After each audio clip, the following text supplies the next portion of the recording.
ladies and gentlemen, boys and girls, and lovers of drones everywhere, welcome to Thursday Night Live. Do the dance, Ashley. Do the dance, yeah. Oh, no, that's illegal. I'm sorry. I'm going to have to arrest you for dancing too hard. Well, you can't stop me now. Ashley was asking me, why am I dressed up as a cop? Yeah, what's going on? One, it's laundry day. Two, I got this shirt, which is Durham County, Alabama, I think, Sheriff's Department at a thrift store. And three, this is my old badge from when I was a security guard. You were a security guard? No, you were not. Oh, I have security guard stories. Most boring job ever. If you're a security guard, you know what I'm talking about. But it can be fun if you make it fun. I'm trying to picture me breaking into a store. No. I'm sneaking around. It wasn't like that. I was a security guard in a gated community called Liberty Park in Birmingham. Anyway, this is the amazing 3-year show. Show number 156. 156 weeks is 3 years, and by golly, we're going to celebrate. Copyright strikes. Come on. So on the show tonight, celebrating with us, Zoe FPV. So excited. She is FPV royalty. And she has so much to do with the hobby. Even if you're a GPS drone person and you're like, another FPV show, unsubscribe. Well, you need to stick around because she's doing great things for the entire quad community. That includes everything with propellers that flies. Not just drones, but fixed wing and everything. And we'll talk to her about that a little bit later on. Tonight, we're going to play the reverse generation gap game in which Ashley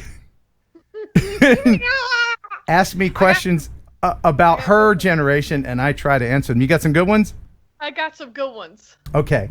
And it turns out Zoe is also a millennial. So I'm going to pit you against Zoe in a millennial game where I ask questions about my generation. We'll see how you guys fare against each other. Listen, I don't want to have to take her down the first time ever meeting her. You know what I'm saying? I ain't trying to hurt her feelings. Right. You've been very impressed with her. I sent you links to her stuff and watching her videos literally all day today. Yeah. She's incredible. If you've heard of 3D flying, she pretty much invented it. And so, we're going to have drone news here in just a little bit. It's going to be a very special show. I want to thank some people for their super chats. Very first of all, let's go backwards. Metro Drones with a $20 super chat. Hey, everyone. Happy TNL. Thank you, Metro Drones, for always supporting the channel. Alex Philistine with a $20 super chat. Sorry I missed constructive criticism with my video. I appreciate all the input and see everything you said after the fact. Used Epidemic from you. That's Epidemic Sound. Tonight's show brought to you by Epidemic Sound. Link in the description for a free 30-day trial. Ooh. Yep. Left it unlisted first try at Real Estate. Wanted to see your input. Yes, we'll do another constructive criticism stream here in a couple weeks with Ash from Droning On. And who else we got? We got Anubis Arts TJ Grady with $20 super chat. Congrats on 3 amazing years of TNL. Looking forward to the next 3 years. Yeah! Oh, that's right. We can't do that. And then also, John Cuffey. Hey, man, with a $5 super chat. Congratulations on 3 years of TNL. And if I go over here, I don't want to miss the other one because our buddy, our pal. It's very important. It is very important. Let me get his sound effect ready. Oh, wow, there's been a lot of them. We got before the stream even began, we got a $10 super chat. Thank you. Philip Koshat with another super chat. That's just fun. Mic check. And did I miss anybody? I hope I didn't. Oh, Genesee just did a $20 super chat for the girls tonight. Oh yeah, that's right. Hold on, where's my other copyrighted music? Oh yes, it's ladies' night and the feeling's right. Yeah, the feeling's right. almost worth a copyright strike. And tonight you're going to want to stick around till the end. Now, the stream they do get kind of lengthy. I try to keep it under 3 hours, but sometimes we just have too much fun. Yeah. And so towards the end, I watch the analytics, and towards the end, I'm like, okay, I'm tired. I'm in Europe. It's 3 a.m. I'm out. Burr, burr, burr, burr, burr, burr, burr. And then the viewers kind of trail off. Well, tonight you're going to want to stick around because at the very end of the show, I'm going to give away this. This is a Feiyu Pocket. This is the DJI Pocket wannabe, but it's really cool. It has many of the same features. So someone's going to win this tonight. It's valued at $250. Wow. Yeah, Randy McNeely with a $3 super sticker. Stickers, I like stickers. Yes, I do. I do. All right. What's been new with you, Ashley? I'm just living my best life. Oh, don't say that. Actually, yeah. I have plans this weekend. I'm headed to Memphis this weekend, and I have already found the most gorgeousest sunflower field ever to fly at. And I already have a model lined up to run through the flowers and everything. Like a model? Yeah, so I have a friend that lives in Memphis, and I was just like, hey, girl, I need you to dress cute on this day. I said, I'm going to bring my drone, do your thing, sniffing some flowers, maybe run through them. I'm going to chase you with this thing that's on propellers, and I'm not very good at it. Okay. So here's to hoping, And she said, sure, yeah, go ahead. Cut me up. Yeah. You know basically. What? You're going to use the Mini, right? Of course I'm going to use the Mini. Okay. The Mini is, it's not as dangerous propeller-wise. In fact, you can put your fingers in the propellers when it's not flying. If it's just sitting on the ground, you can put your fingers in and it'll be fine. Oh, I don't want to do that. But no. Don't put your fingers in when it's hovering. I found that out the hard way. Blood. No. Why? Oh, stop. Well, it's all about physics. It's all about mass and energy and algebra. That's too much. 400 AGL, $25 super chat. Oh my goodness! Congrats on the 3 years, and here's to many, many more. One of the top live streams for drones on the YouTube world. Thank you so much, Mel. Mel's awesome. He's got one of the best coiffed beards in the industry. What? I've never seen his beard. You've never seen Mel's beard? No. Oh, when you get a chance, check out 400 AGL. I chat with him all the time on Instagram, but I've never... He's got a sweet beard. Oh, it's so sweet. You can get lost in it. He let me touch it once. You touched his beard? I did. Anyway, let's go ahead and get into the news. Stop the music. Wait a minute. Did I forget something? I think I might have. A big thing. I think you forgot a big thing. Our sponsor, our favorite sponsor, they've been here with us since the beginning. I'm going to play the Ashley edition, the Cadillac of processed meat. Ladies and gentlemen, I'm talking about Pigeon Jerky.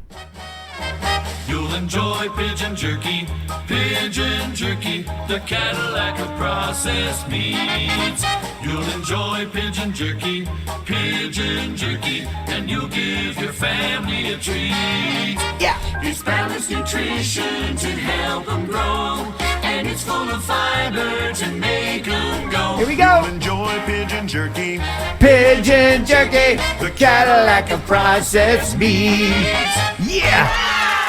Oh man, they would have been mad at us if I had forgotten our biggest sponsor, Pigeon I felt Jerky. naked without it. When you almost went to news, I was like, ooh, I don't like it. Something's wrong.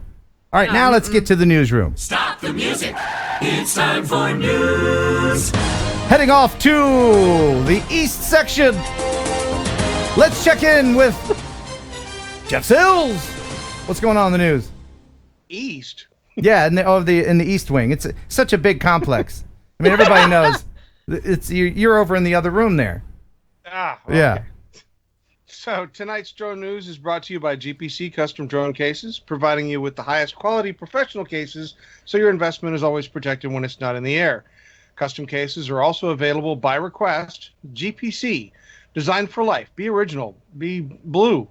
Use discount code TNL10 for a 10% discount on all purchases at goprofessionalcases.com. Link in the description. How many times have you read that, Jeff? A lot, right?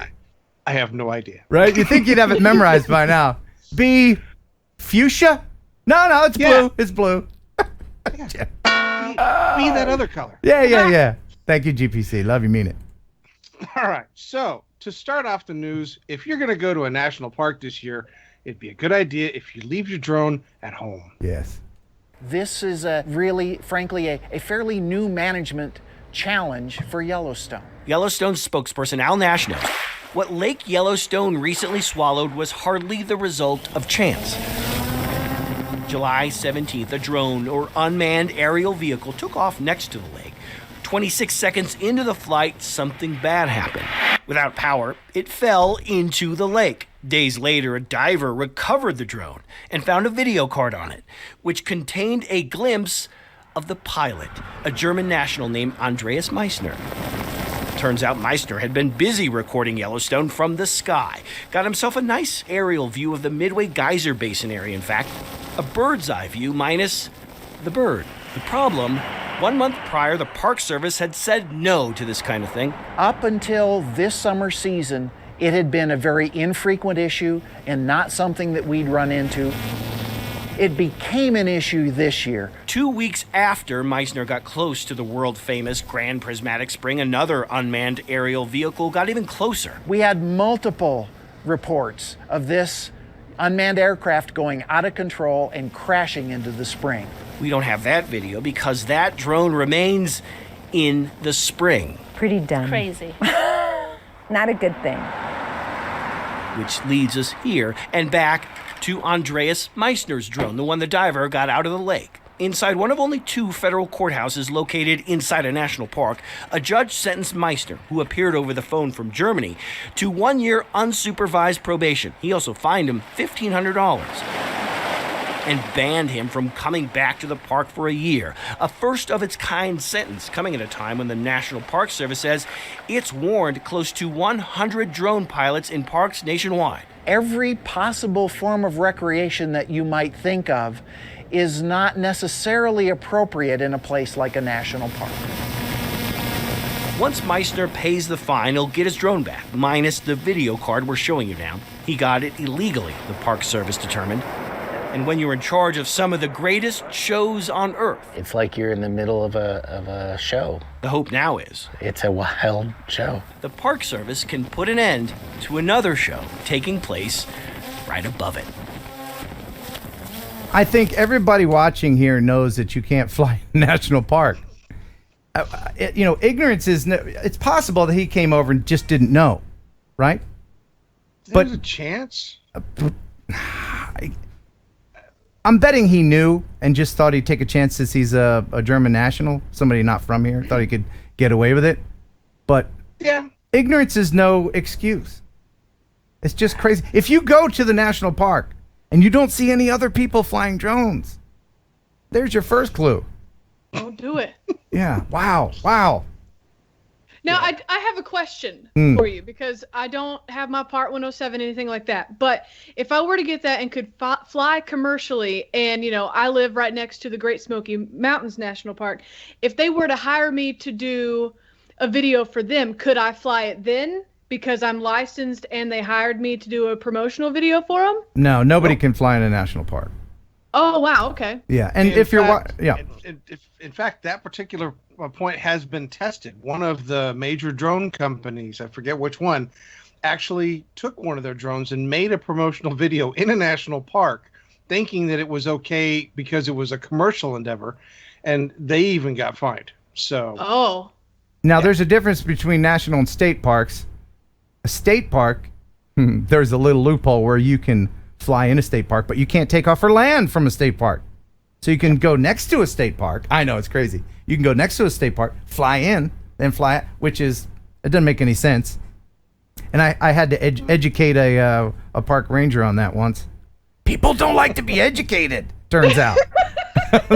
Oh, you didn't know that? Oh, well, let me educate you. Pull up a chair. Oh, no, they don't. They don't like that at all.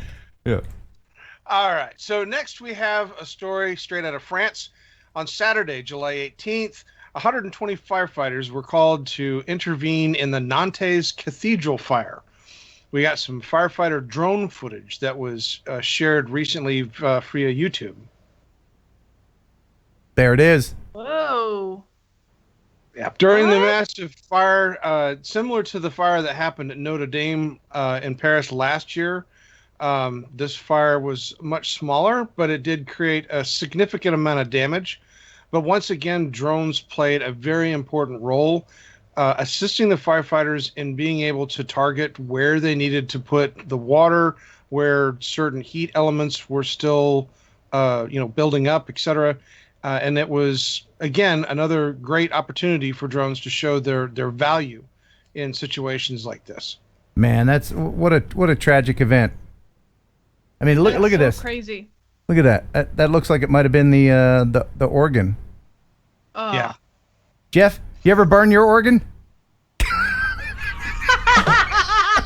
Sorry. There's a show. I can't keep it inside. There's a show going on in my head, and sometimes I'm like, nah. I had to let that one out. I'm sorry. Sorry, I know. In bad day. Hey, a 400 AGL with a $5 super chat wants to know what's up with the uniform. It's laundry day, as I explained at the beginning of the show, and this is just the only thing I had around. This is my old security guard badge. And we're going to lock the door to Ken's mind. All right, so Boeing recently released video footage of their new MQ-25 carrier-based tanker drone. And what's interesting... Yeah. What's interesting about this is that this particular drone is going to refuel other aircraft in the air. Whoa. What we just saw was the MQ-25 take first flight. This has been an enormous accomplishment, but it is more than that. It is a partnership with the Navy. It was awesome. I mean, I think I was just saying, I'm still shaking because this is incredible. You know, you think of, this does not happen very often. And especially when I think of, there's so many different thoughts going through my head right now. Everything from how incredible these two teams are to make this happen, and every motion from what we've accomplished to what this is going to do, even on a level of national security. Just in the capabilities that it delivers for the carrier strike group, of being able to free up Super Hornets for being able to do their primary mission, to get them out of the tanking mission and use MQ-25 for that vital mission. That thing is cool. Look at that. Yeah, and what's really fantastic about this is that they've done tests with other drones of the same series, and they are able to launch and take off from a carrier, which is probably the most difficult thing to do in an aircraft. I mean, Navy pilots, practice for years to do that, and this drone can do it automatically. So that's a really interesting way, I think, an automated fueling drone. So this thing's going to take off and refuel planes that are flown by people. Poor Jeff. He's trying to do the news. I'm looking at Ashley. Ashley's got a smirk on her face. She's making me laugh. So that makes her... What is it, Ashley? What is it? People in the chat are going, so I guess you could call it a force multiplier. That's true. Hold on. It is. Where's my force multiplier? It's a force multiplier. Don't they always say that at those trade shows? Where everything's camo. I tried to keep it together, but I just couldn't, and I started laughing, and then I saw Ken start laughing. I was like, oh no, Jeff is not gonna laugh, and now we're here. Thanks, Ashley. I work all week on this, and it's just. Ashley, do you have a box of wine near you? Absolutely not. Liar. Keep an eye on that foam cup, because certain alcohols can eat through that. No way, stop. Justin McCary, thanks, man, for the $10 super chat. Do you have any Jeep-sized eyes? Just wondering. I got a lot of attention from the ones I had on my truck, by the way. Hello, Ken, Ashley, Jeff, and Bird. Actually, yes. Yes, just a quick sidetrack. I have not many. I had, where are they? Oh, I have one set A big eye? Of ginormous eyeballs. Why? Why? No idea. Yeah. I'll tell you why. Yeah. Because we asked James Wallace, the gentleman that makes those eyes for Ken, to make a set of eyeballs to fit on my wife's GMC Yukon. That's what it was. So he made this huge set of eyes to put on her truck. Yeah. And Ken got a set as well. I did, yeah. So I have one set left. They're only $1,000, so feel free to go ahead and send me a check to. No, I'm just kidding. We can work something out. Just go ahead and email me if you're interested in those. KenHeronUpload@gmail.com. That's where you can send your videos, and we got some great viewer videos today. So, I'm excited. I know I always say that, but we really, really do. We have some videos that I haven't gotten from other countries in a while, and we're going to share the sad story of how Sean Oz made Artco's drone go swimming in the lake. No. So that's coming up. Yeah. All right. So if you guys remember a while back, Colorado and the neighboring states were having this massive problem with mystery drones flying all over the place. And it was, so many people had put so many different things forward as to what these things were. We even thought here that the answer had finally been arrived.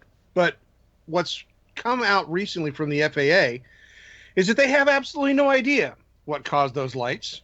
They have investigated every possible way that this could have happened, and there is literally no explanation available to them as to what these lights are, except for Ashley, who has her hand up. It's a V. Yeah. It's got a V. It's like, what the heck?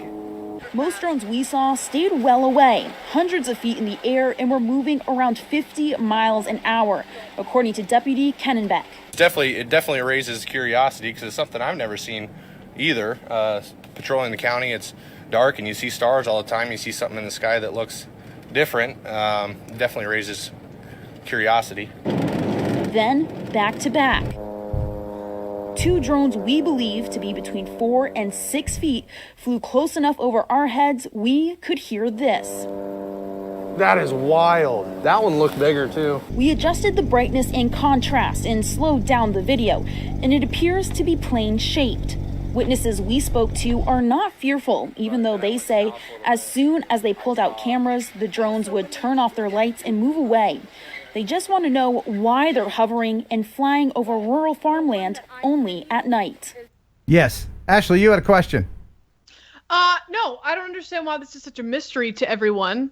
It's pretty freaking obvious. They're only flying over farmland at night, and they turn off their lights when you take out cameras. Listen, it's aliens. I don't know why you're so surprised. I know, right? They're aliens disguised as drones. Exactly. Duh. Exactly. Thank you. So why is it? Let me call up that state real quick. Call up MUFON. She doesn't know that acronym. I only know it because I'm a dork. What the heck and Bob is MUFON? It's a alien investigating company. Well, listen, everybody in the chat agrees with me. Yeah, it's totally aliens. Aliens. And back in olden times, when we first started flying planes, the aliens would disguise themselves as biplanes. I don't know if you knew that. Exactly. They are transforming into things that we are comfortable with because we as a human race are not ready to experience them in their totality. Right. And if we found out that they exist, then all that fun probing would stop. And nobody wants the probing to stop. All right. Nobody wants the probe. Nobody wants the probing to stop. No, stop. Hold on. The minute we get to probing, I interject. Hold on. Okay? Hold on. That is a t-shirt. That is a t-shirt, right? Flying saucer on the front. Nobody wants the probing to stop on the back. No. Yeah. All right. So As a final note to this absolutely ridiculous story, from one of the FAA's actual memos, the final statement was given. The activity reported occurs primarily between the hours of 1800 and 2200 MST. It demonstrates a pattern of multiple drones flying a grid-type pattern, remaining airborne for several hours at a time in less than optimum flying conditions, aka high winds or storm-like conditions. The number of drones reported operating at one range from between 2 to 16 and appear to be approximately 6 feet in width. The flight time has been 2 to 3 hours continuous, and all reports indicate the flights were between 2 and 300 feet. That is all of the information the FAA had. I can't look at Ashley's face anymore. I'm going to have to turn it off. We're going to go on to the next story. She's got her... What's in there? Silly juice that you're drinking there, Ashley? No, I was going to keep it together till the 3 shot came back, Right. and then I saw your face, Yeah, yeah. and Ken was still smirking, and I Right. was like, probing. That's why I keep it on Jeff, because I don't want to look at Ashley, because she'll make me crack up. I'm trying to go on. All right, I'm sorry. This is very serious. This is news, man. This is news, damn it. All right, what's next? All right, so the next one is for Ken because he loves these things. An aerial company called Flying Pictures has designed what is considered the ultimate, most powerful drone. Oh, yeah.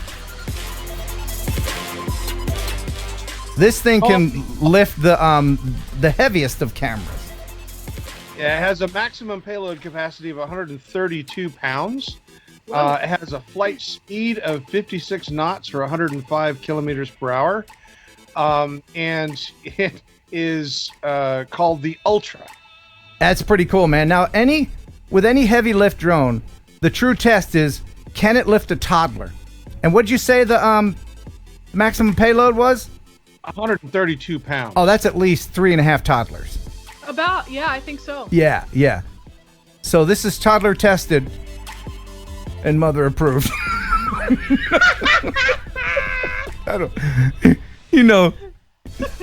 Man, this is awesome though. If you had like one of those big red cameras, like if you're one of them professional YouTubers. Oh, that would be cool. Look at that thing. Is that a 3D Whoa. system? That's just incredible, man. Wow. That's the most powerful one I've seen yet so far, so that's pretty impressive. Look at all that stuff. Wow. It's amazing. You could do so many things with that. Yeah. But That's first, awesome. you have to test it with a toddler. Yeah, but those At least 3. Yeah, those type of drones, you're going to see those used in like the Mission Impossible movies or things like that where they're doing big budget action films. Those would be, used there. All right, so next we Oh, have John, drone hold on. footage. Before they get too far, John Taylor with a 333. Congratulations, Ken, on 3 years, TNL. Oh, I get it. 3 see what he did there. That's very clever. Thank you very much. And Casey Steck with a $20 super chat. Congrats on 3 years. Keep up the great work. Thank you. Someone actually recognized that it's work. I mean, not this part. Doing it's fun. It's all the other, like today and yesterday, gathering it all up and getting everything ready. That was work. Osby Drone with a 5 Australian, whatever they call their money. Is it dollars? I think it's kangaroos. Oh, okay. Thanks for the 5 kangas. They call them kangas for short. A t-shirt. Good newsmen ask probing questions. There you go. Thank you, sir. Without Osby Drone, this show wouldn't be possible. And without Jeff, this wouldn't be possible. Because besides being a newsman, he's also a computer guy. And as you can see, he's got a lot of work. Tech support. Thank you, tech support. All right. All right, so next we have drone footage that shows a former copper mine in Russian Ural Mountains that has been leaking into one of the local rivers, turning it orange. What? It's pretty, but I'm guessing they don't want it there. This particular mine was a copper mine that closed back in 2004. It had a retaining pool nearby where it would capture wastewater from the mine, but that retaining pool now is leaking into the adjacent river, and so it's turning the river orange due to the contaminants that came out of the mine. It's this is poisonous stuff. Yeah, it's going to kill a lot of wildlife. That's sad. Is there anything they can do about it? Can they? They're trying to figure out what to do to be able to figure out who to prosecute it, because obviously the company's gone out of business. Is trying to figure out who has the response now for that, or the responsibility for that land. So, well, I hope they can clean it up. Yeah. Oh my goodness! We got another super chat. Keep it going, Ken. Here is 30 minutes of AC. Oh man, thanks. Yeah. My house doesn't have central air. It's just that up here in this attic with the 70s porn paneling on the walls. Stop. Doesn't it look kind of like one of those old sets? Yeah. Definitely. Yeah. How hot does that room get? Because you have a lot of equipment in there. It gets so hot. I am trying to get through the news with poop sounds and porn paneling. And probing. So much probing. I don't want the probing. So much probing. All right. U.S.-based Flirty has been issued a new patent recently. They're one of the companies that are competing for drone deliveries here in the United States. Their new patent involves deploying a parachute when the drone is having difficulty. And what's unique about this system is that the parachute is steerable, which will allow them to then steer the drone to a safe landing area. This is one of the first drone delivery companies like it in the entire world. So they do prescription drugs, medical supplies, critical documents. But I thought it was interesting to be able to share the fact that the parachute system had the ability to be steerable. Also, the system that detects when it needs to deploy this, it has a whole bunch of sensors inside of it that are constantly scanning for any failure with any part of the system to detect when it needs to deploy the parachute. And it checks the accelerometer, the gyroscope, the magnetometer, the barometer. All these things are being tested constantly while it's flying. And it even has the ability, the remote user has the ability to kill the drone and cut the power supply and deploy the parachute remotely by activating it with a kill switch that they have on a base unit.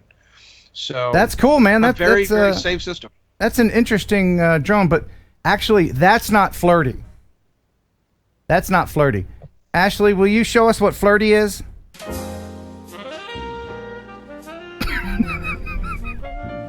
I was looking across the bar and... Yeah. Did heaven just lose one of its angels?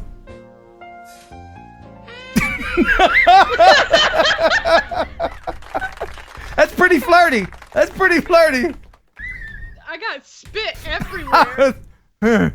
Now, Ashley is married, so it's been a while since you've been flirty. Y'all trying to change that? No, sorry. Right, what's the line they say? Oh, you're married, huh? Happily. 400 AGL with another $5 super chat. Bird, probing bird. Probing bird? You might want to talk to someone, Mel. That beard's getting to him. Yeah. All right. Thank you. Nick Brucker, a co-founder of Eris Fog Company in Pennsylvania, has recently created a drone that disinfects a stadium in 3 hours. Cool. Okay, so Nick, how's the drone work, though? You can do a stadium, it's like 20 acres per hour coverage, but you can actually get the seats in the hard-to-reach areas as well. How does that work? That's correct, and that's basically what the electrostatic technology is. So once particles are charged, they have 75 times the value of gravity. So it's basically defying gravity, those particles. And so they become part of the air, and they encompass the areas around them. So seats, underneath handles, underneath railings, and things like that. That's just the science behind what electrostatic technology is. And so what we did was we paired it with drone technology for not only effectiveness, but for speed. And so we're mitigating the human error side of this as well. Let's take NFL, which we hope starts soon, or baseball. You would spray the stadium beforehand and then spray it afterwards and cover it from the front end and the back end. That's correct. And we can do that all in less than 3 hours. Correct. Wow. All right. Wow. All right. Indeed. Wow. All right. Wow. All right. News people. By the way, Ashley's married to a news guy. Yeah. And he does that insincere news guy banter. Absolutely. Speaking of sunny, let's throw it over to the weather man. I like when he goes, all right, thank you so much. Let's move to this now. And I'm just like, no, Thank you so much. Awkward transition much? Yeah. Yeah. All right, awkward transition it is. Greater Hyderabad Municipal Corporation, or GHMC, has been fighting the spread of malaria and dengue fever along the Musi River in India now for quite a long period of time. They recently received a new set of 11 drones that they can use to fight against this spread. These new drones will help out in a 21-kilometer or 13-mile stretch of the Musi River, and they have 3 teams of people, 50 people each, headed up by 2 assistant entomologists that are using these drones to spray the areas and try to kill off the ability for this malaria and this dengue fever to spread through the mosquitoes. That's good. More good uses for drones. Gotta love it. Yeah, that's a cool looking drone. Yeah, thanks, man. All right. So I don't know if anybody else has heard that there's been fun stuff happening in Portland for the past week, but what was interesting for us in the drone community was the following. Near Portland, in all of the anti-protests that were going on, it was discovered that people were using drones in a nefarious manner. So the FAA, for the first time that I can think of as part of civil unrest, put a ban for drones and actually put a no-fly zone up over Portland to prevent the use of drones. They banned drone flights below 1,000 feet within 1.85 nautical miles of this particular federal building that they had. I mean, this was a pretty serious blockage. I mean, 1,000 feet. We're not even supposed to be flying that high. So. Well, I mean, a lot of protests happen near federal buildings. I was involved with one, the protest against the FAA in Washington, D.C., and we were right next to a federal building. Everybody there, it was all drone people. Everybody wanted to fly. In fact, I pretended to fly. I took out my remote, and I went like I was looking for my drone. It's that video. Sometimes I go back and I watch that video when I'm sad. That was fun. People are like, I'll help you find it. I'll help you find it. Yeah, everybody went along with it, hoping that some feds were looking out the window. It's great. Yeah, it's a good time. Yeah. Good times. All right. So Alberta Drone Company gets the go-ahead for a new type of drone flying.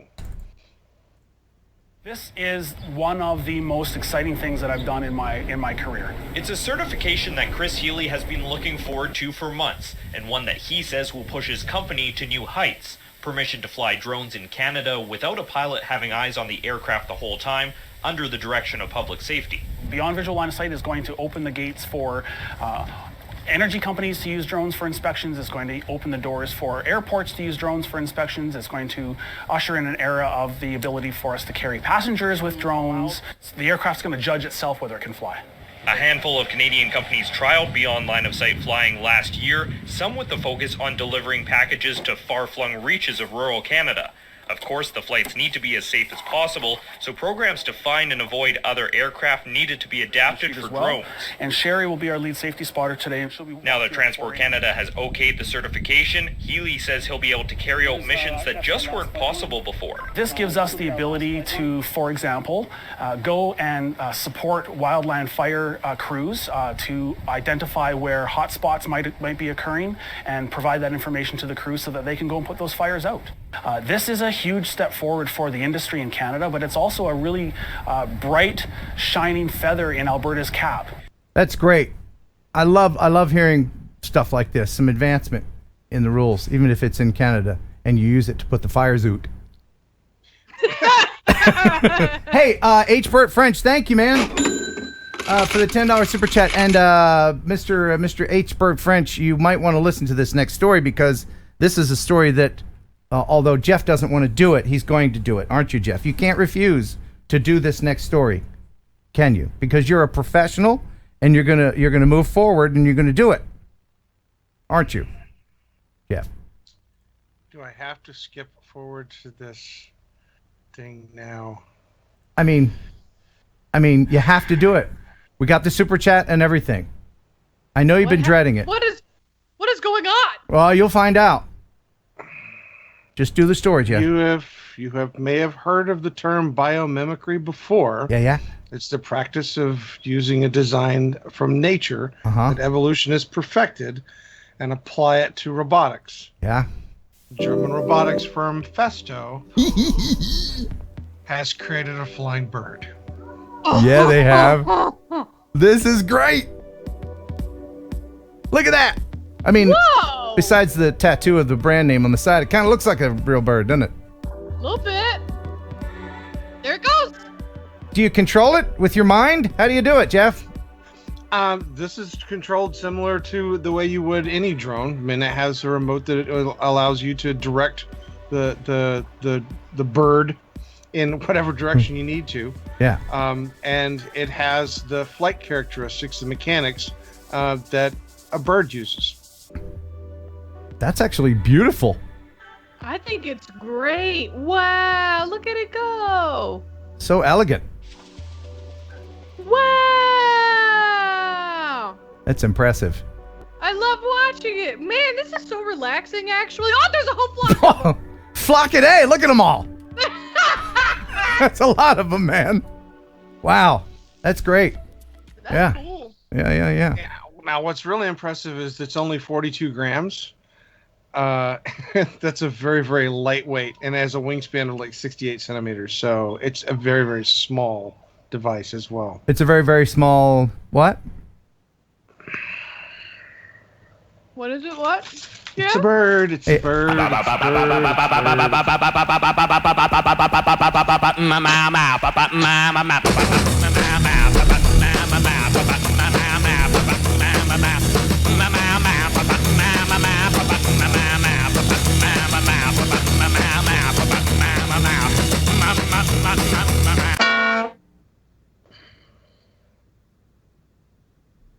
You know, I could have been anything in this world, but I ended up doing this. Ah, Yeah. But the good Lord brought you here, Jeff. Oh boy! Oh boy, did he! Jeff, we love you. Thanks, man, for the news. Well, the TNL news has been sponsored by Go Professional Cases, GPC designed for life. Be original, be blue. Don't forget discount code TNL10 for a 10% discount on all online purchases at goprofessionalcases.com. That's right. And what's the name of this channel? What's the name of this channel? The channel that you're on right now. Ken Heron. And what is a heron? You're a cruel, evil man. It is a bird. Oh, well, everybody's heard about the bird. Bird. The bird's a word. Oh, well, a bird. Bird is a word. Oh, well, a bird. Well, a bird is a word. Oh, well, a bird. The bird's a word. Oh, well, a bird. Well, a bird is a word. Oh, well. Jeff, we love you, man. We love you. You can just sign me out. Okay, see you, man. Thanks for stopping by. Now get out. Ah, that Jeff. He's for real. Just go stay there, Lord. He's got the patience of Job, doesn't he? He's a good guy. He's a good guy. And not many people know this, but he smells great, too. Really? Oh, it's so important on an online stream if you smell good. I've never smelled Jeff. Oh, if you ever have an opportunity to smell him, you should. Am I missing out? Yo, totally missing out. All right, Zoe FPV is going to be on. She's in the chat. Is she in the chat? Oh, good. Chat it up with her. We're gonna play one viewer video before we get to her. I don't want to miss anything. Okay. Do you want to check viewer mail, or do you want to play? No. We'll play one video. Okay. This is from our buddy TJ Grady. Is he in the chat? I've seen him. Yeah, he was earlier. At least we're gonna be kind of neighbors soon. Really? Yeah, I mean by like 6 hours. Oh, okay. Oh, that's right. Yeah, okay. So this is a video that he took of an abandoned plant. Do you like abandoned plants, Ashley? I love plants. Yeah, I had an abandoned plant in my apartment. a while back. See, they die if you don't water them, but this is a different plant. He says, "Hey Ken, been a while since I've submitted anything for TNL, but enjoy watching every week either way." And I will start this and read the rest of it about the abandoned plant. New York, and we're going to check out an old coal factory plant that closed in 2000 due to asbestos. Hope you guys enjoy. He says, "I know you like abandoned stuff, so here's an abandoned power plant in Bainbridge, New York. It was put in service in 1945 for coal-burning steam electricity. Because it burns so hot, they wrapped the boilers, ropes, and all metal pieces in the plant with asbestos. The plant closed and was walked away from in 2000, which is right around the time I walked away from this plant, when there was no funding for the removal of all the asbestos. Hope you enjoy and look forward to TNL. Thanks, TJ Grady." I just love old infrastructure. Would you spend the night there? See, I don't go into the old hospitals and everything looking for ghosties. Why not? I like the history of things. I don't care if people died or there's ghosties. Besides, I don't really believe in them too terribly much. Oh man. I know you do. Where's the fun in that? I know. You want to go to Brushy Mountain Prison. Yeah, and do a paranormal investigation, stay overnight. Hey, I can pretend to see ghosts just like anyone else. Ken, no. What? Wait a second. Teacher, this is in New York? Yeah. I guess this is the southerner in me, but when I think about New York, I think it all, like the whole, not even just New York City, I think the whole state has to be skyscrapers for some reason. Like, New York is not allowed to have grass. Well, there's New York, and then there's like central and western New York. I lived in central New York, in Syracuse area. It's beautiful. It's very woody. Is it flat? Is No. outside the cities? No, it's mountainous and beautiful, New York. Oh, that's cool. Yeah. Didn't know that. You should you should leave the state. I advise you to leave the state. Yeah. Oh, okay. But and then you can get out of Tennessee and leave leave all these people behind. Check out the rest of the world, girl. Hold on, I have a visual approximation of No, you don't. I don't want to pick on any one state, but I'm going to say this is probably an amalgamation of everyone whose voice I'm What the impersonating. heck does that word even, amalgamation? I'm sorry, my thesaurus calendar came in last week, and you mean tell me that you don't understand the words? Did you go to school in Tennessee?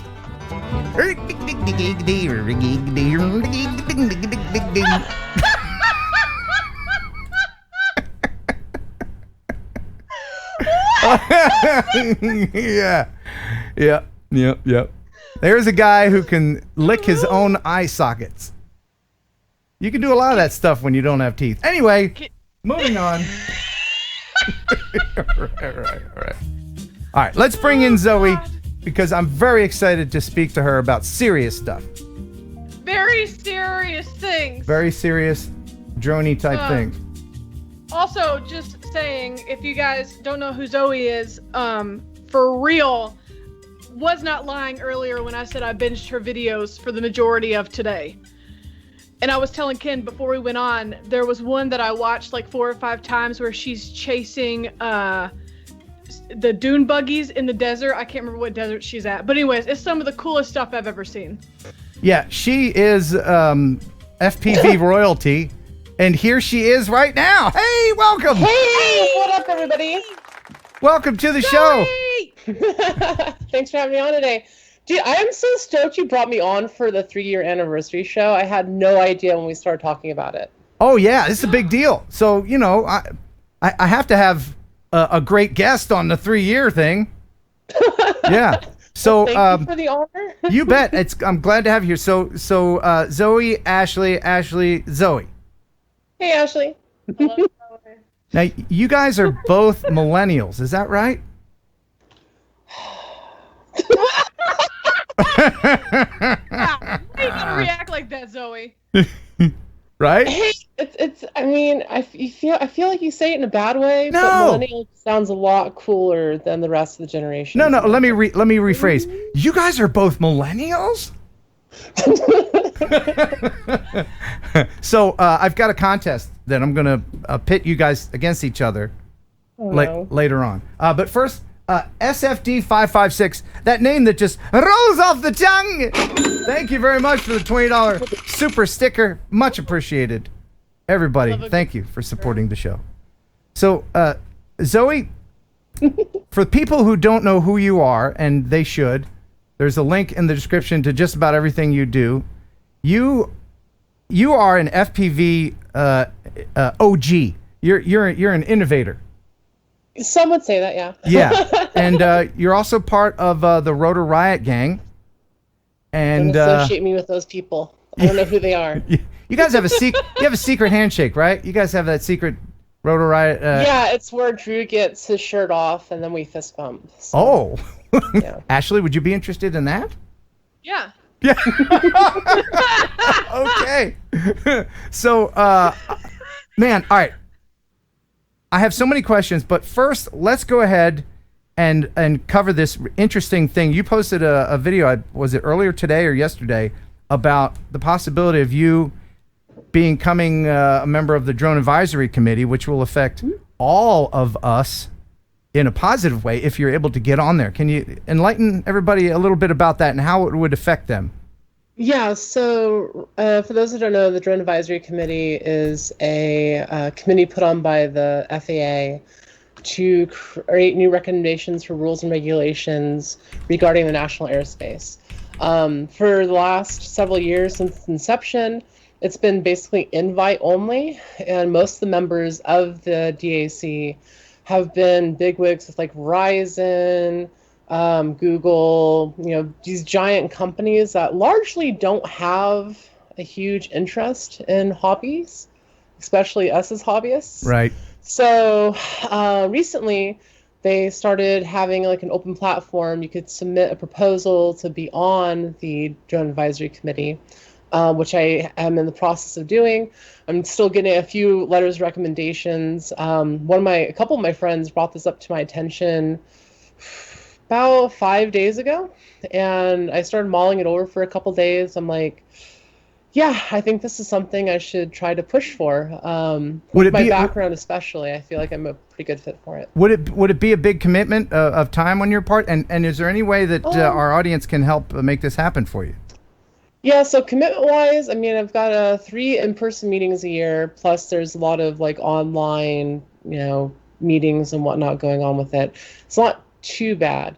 As far as helping support me and getting into the committee, there's a link on my video. I don't know if you've included the link, but basically you can go to the FAA's website. They have a proposal link. You can leave a comment with my name, why you think I should be on the committee. And currently, every comment that is on that proposal is about me. Good. So I'm feeling fairly confident that I should be able to get onto the committee, but anything can happen still. So this is something that would affect remote ID decisions and everything? Possibly, yes. To my knowledge, it affects all aspects of drone regulation. So this would be a direct communication line with the FAA and the rule makers, people that are actually putting these new rules into effect and pushing them out to the national airspace system. The biggest thing is I'm only one voice that's potentially going to be getting into the committee. That will be alongside, I believe, one of the AMA representatives. So our voice is still fairly small, but I'm also really good at making good arguments and making sure my voice is heard. So my goal is to be able to communicate what's happening with these meetings in the back-end process of the DAC to the community, and for the community to be more actively engaged on everything else that's going on. It's an interesting process because, like, before this, I was one of the core founders of the FPV Freedom Coalition, which is basically a group that's there to create basically a communication with the FAA to kind of convey what FPV pilots need as far as new rules and regulations go. And the Freedom Coalition's had some headway, but we're still kind of on the outside of everything, and by being able to be a part of the DAC, we kind of get on the same playing field as like the AMA. And me personally, I just want to be there for the community. I mean, I'm not doing this as a part of the FPV Freedom Coalition. I'm doing this kind of under my own accord. Well, you're very selfless, and we appreciate your time and expertise. But it does seem like the powers that be do give preferential treatment first to the Jeff Bezos of the world, and then maybe like, you know, movie makers as far as drones are concerned, camera drones, and then like FPV community is kind of like the redheaded stepchild that everybody kind of forgets about. Right? Yeah, it's the black sheep for sure. Of the family. But the thing is like without the FPV community and drone hobbyists in general, every other industry that I know of within the drone community would not really exist the way it does now. There's been so many hobbyists that have started out as a hobbyist and has moved on into commercial work, like myself included. And I think that by having a strong hobby community, a strong hobby market, quote unquote, that is supported at a governmental level, that will only make our commercial market stronger for that. Absolutely. You don't want the up-and-comers, the people that are just getting into FPV, to be discouraged by regulation. And I think largely they already have been. I mean, I think with all the regulation, like, headaches, that if you're just getting into FPV, it's kind of scary to get into. Even though largely, like, the FAA really hasn't prosecuted a single hobby pilot, to my knowledge. I mean, they've gone after a couple fines and whatnot, but nothing that's been too heavy or severe. It's not too horrible yet. I mean, I know a couple people that have personally had fines lobbied against them that they've had to fight out. But overall, it hasn't been too bad. You know, those are like the worst offenders, people that would be potentially doing it as commercial work. But as like a pure hobbyist, it seems to be pretty open. The FAA just wants people to not do stupid stuff. Yeah, and I say this all the time. You can't legislate common sense. You can't. It always seems like that whenever you see in the news a drone flying near a forest fire or an emergency situation or near an airport or something, it always seems to be kind of like a drone or something you can find in Walmart that some 14-year-old has, or just somebody who's not as well informed.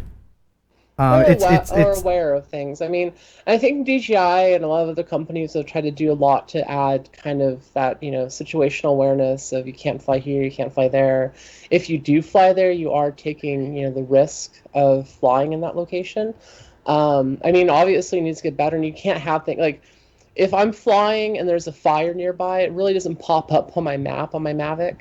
So it's still a little bit, you know, there's still work to be done on that. And obviously the biggest thing is like when you buy a drone from Walmart, you're not necessarily a part of the community. You bought the drone, you're separated from everybody else. You don't have that interaction with other people to tell you what's right, what's wrong, and how to operate these things safely. So it's kind of these like lone wolves that have been doing a lot of this kind of, you shouldn't really be doing that, flying over fires and other kind of hazardous things with drones. Whereas, you know, there is this healthy, strong community of pilots, both FPV and cinematography pilots, that do take it seriously, have that community, and by and large and far don't want to do anything that's going to jeopardize the airspace for other pilots. Both full scale and for drone pilots. Right. I mean, most of the people watching right now are well versed in the rules and have been doing some sort of flying for a long time. So to us, it seems crazy that anybody would, but it's still new though. It still is very new. All this drone stuff is very new. It's evolving every day, as are the regulations. But innovation outpaces regulation, as you well know. Especially now in the current technology age. I mean, like, technology is advancing at a more rapid pace that regulation has had the hardest time keeping up. I mean, when I was a kid, I heard self-driving cars are going to be a thing in like a few years. We still don't have them, and it's largely because of regulation and how we don't know how to incorporate that into an existing system. And the same thing kind of goes with the national airspace. Is like we have this existing system. It's been safe for 100+ years. It's worked. How do we incorporate not only the current amount of drones that are flying around safely into the airspace, but a future where we have potentially 1 million of these things flying around the country every day in commercial capacities, largely automated, where you have beyond visual line of sight, you have machines that are running, cargo back and forth, like Birdie or Matternet. And that's, I think, the biggest thing the FAA is worried about isn't just making a system that works now, but making a system that works going into the next 100 years. Because you can't just keep modifying things again and again and again. You have to really hammer out a system. And so, to my knowledge, the next gen system, as they call it within the FAA, which regards drone use, remote ID, and everything else, has been in the works for about 15 years now. And that actually spurred, to my knowledge, from one of my friends, Paul Moeller, the guy that invented the first Sky Car. I actually did a documentary about him. And he was talking about one of the biggest, if not the biggest hurdle, wasn't the fact that the technology at the time was hard to accomplish. It was the regulatory restrictions around it. The FAA didn't want to give the machines, flight status. It's a flying car. It'd only really at the time be able to go from airport to airport. You couldn't just fly it into your, driving your driveway. Are you talking about the first flying car, that red thing? Yep. That guy? Yeah, Paul Moeller. Yeah, he's a friend of mine. Wow. Whatever happened to that thing? So he has an interesting story. So around the time of the Sky Car initially, he ran up against two major things. One, the SEC didn't believe, and that's basically an organizing body that basically oversights commercial / bodies that are working for stock, because he was selling a lot of stock at the time. So they're he's the oversight for that. And then he's also going against the FAA because they needed to have the ability. Yep, the Sky Car. Yeah. Oh, I've seen it in person. I've sat in it. Really? It's pretty cool. Yeah. Yeah, and it's just as cool as you'd imagine, and honestly, still to this day, it is an amazing piece of machinery. And he's still working on Sky Car concepts. But anyways, does it fly? Does it work? I don't want to get sidetracked too much. It worked. So that's the biggest thing. So it still needed a bit of development, but he did get it working, and he has other concepts that have worked in the past. Before the Sky Car, he created one of the first kind of flying saucer prototypes. Oh. And that, it was a government vehicle. They ended up, actually flying and making it work. He has this really fun story about how he got into it. He had a model version of his flying saucer concept, and he flew it into like a government event and to showcase it off, and people were like freaking out because it was literally a flying saucer. And that's how he got his like initial contracts. So sorry, 661 FPV says, Zoe, say Sky Car. There you go. Sky Car, all Sean Connery style. So yeah, he started working on the Sky Car, which is going to be a publicly traded company. There's two companies, Freedom Motors, which was the motor technology that he was using, which is based off of a Wankel design. So a Wankel engine is very specific in the fact that it has about a 17,000 RPM. You're talking about a rotary Wankel? I got one in the driveway. Yes. They're amazing engines. Oh, it's so amazing. And you just got drone use, actually. 1,000 times cooler in the last 5 minutes. I didn't think it would be possible. He had design patents for a modified Wankel engine. And the cool thing with the Wankel is that it actually operates perfectly at 17,000 RPM, which is like just right for a flying car. And by that I mean is that it would leak a little bit of oil when it's not operating. Then as it operates, everything seals up, and the machine just loves flying at 17,000 RPM. Yeah, people don't know the Wankel rotary in the Mazda RX-8 and RX-7s. As opposed to an regular internal combustion. We're getting way sidetracked here, but just very quickly, it's a cool conversation. It really is. A Wankel rotary with the two Doritos is a very it's an energy efficient yet fuel inefficient design. It's got 3 moving parts in the drivetrain as opposed to hundreds of internal makes it perfect for a flying Sky Car. Right, because all the mass is going in one direction. Yep. Yeah, so the Winkle engine, so he started Freedom Motors for the Winkle engine, then he had the Sky Car Company. And he was selling shares of the Sky Car Company, and everything was going pretty good. The SEC then said his idea was invalid, like it would never happen, as in you cannot physically make a flying car like he was making. And it was around the time that he released a video of the Sky Car doing its like first hover tests, like tethered. And that was the other issue, is that they could only do tethered tests because the FAA would not give them the okay to fly actual people in it. So it was kind of a kerfunkel, because he was like ahead of his time, because now the idea of a flying car doesn't seem so far-fetched. There's tons of companies out there that are all doing their own version. Eachine is one of the more better examples. They're trying to get their cars to fly in Dubai. They're trying to have a tour system where you get the car, it flies to the hotel. There's tons of people. Now, there are some knuckleheads that do these backyard things, and we do a segment, might as well do it now, called Would You Ride It? And I was hoping we would do it! yeah. I don't know. So I think I showed this one before. So what it is just I pick like the most dangerous looking thing and I play it and see what you think of it. And let people in the chat, let me know if you would ride this. So here is this week's Would You Ride It with Zoe. Let me know in the chat, would you ride this thing? I have no other information about this other than I think this is... You know about this one? Look at dude with his arm out next to all the blades of death. It's not worth the selfie, dude. I mean, have you seen the flying bike that crashed recently? I think I did. Was that human powered? No. It was, well, I mean, it had a human on board, but it was in Dubai, and they're doing the tests Dubai, with yes. I showed that one a couple weeks ago where they just fell out of the sky, yes. I don't know if I'd fly that one. The Dubai one I wouldn't, but what about this one? No? The thing is with these, sometimes it's the person on board that's flying it. And I've seen them with like an FPV controller riding it. What if your fingers slip off? Anything could happen. It's just crazy. So I'm a hard no on that. People in the chat are like, nope.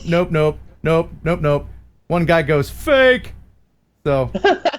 Well, the biggest thing with those, you have, 2 motors per arm.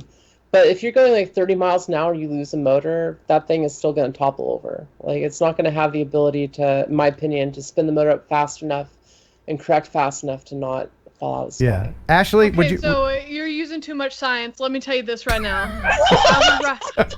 You're making too much sense, Zoe. I'm done with it. I would absolutely ride it, because could you imagine... Listen, even if I go out, even if one of those props chops my head off, that video would be on shows like this. I would go out in a ball of blazing glory. Okay? Okay. So y'all can talk your science and all that jazz, but I would ride it. Look, you got to talk all the science you want. But I know that I get up in that thing and just flap my arms and fly hell. All right. Anyway, we're I came on here for a serious podcast about serious things. This is what I get. No. Let's bring it back. Let's bring it back to what we were talking about with you and the DAC. Now, a couple of things that have been in the news a lot lately, and I've spoken to a few of these people that have been at odds with local authorities, because it seems like local authorities are overstepping and trying to regulate skies over states and cities, when in fact it's the FAA that has control of the U.S. airspace. What are your feelings on this, and particularly when it has to do with the FPV world? Well, it's difficult, because I feel like, there should be some expectation of privacy. Obviously, I mean, we have high definition cameras that can potentially film close to other people's houses. Right. At a perspective that you wouldn't normally be able to get. Whereas like a fence would be able to stop most onlookers from seeing in, a flying drone would not be able to be stopped by it. So I totally get that aspect. And, but that's a separate thing though. You can still have privacy laws with cameras at a distance where you can't, take a photo into someone's house. They can still legislate that locally without affecting drones flying around someone else's property. Mm-hmm. There is my personal stance. The FAA should be regulating it. If we start having every state, county, and city regulating it differently, it's going to create a word I tend to use not too often anymore, but a clusterfuck. Rules and regulations. Yeah, I've heard of that one. And it's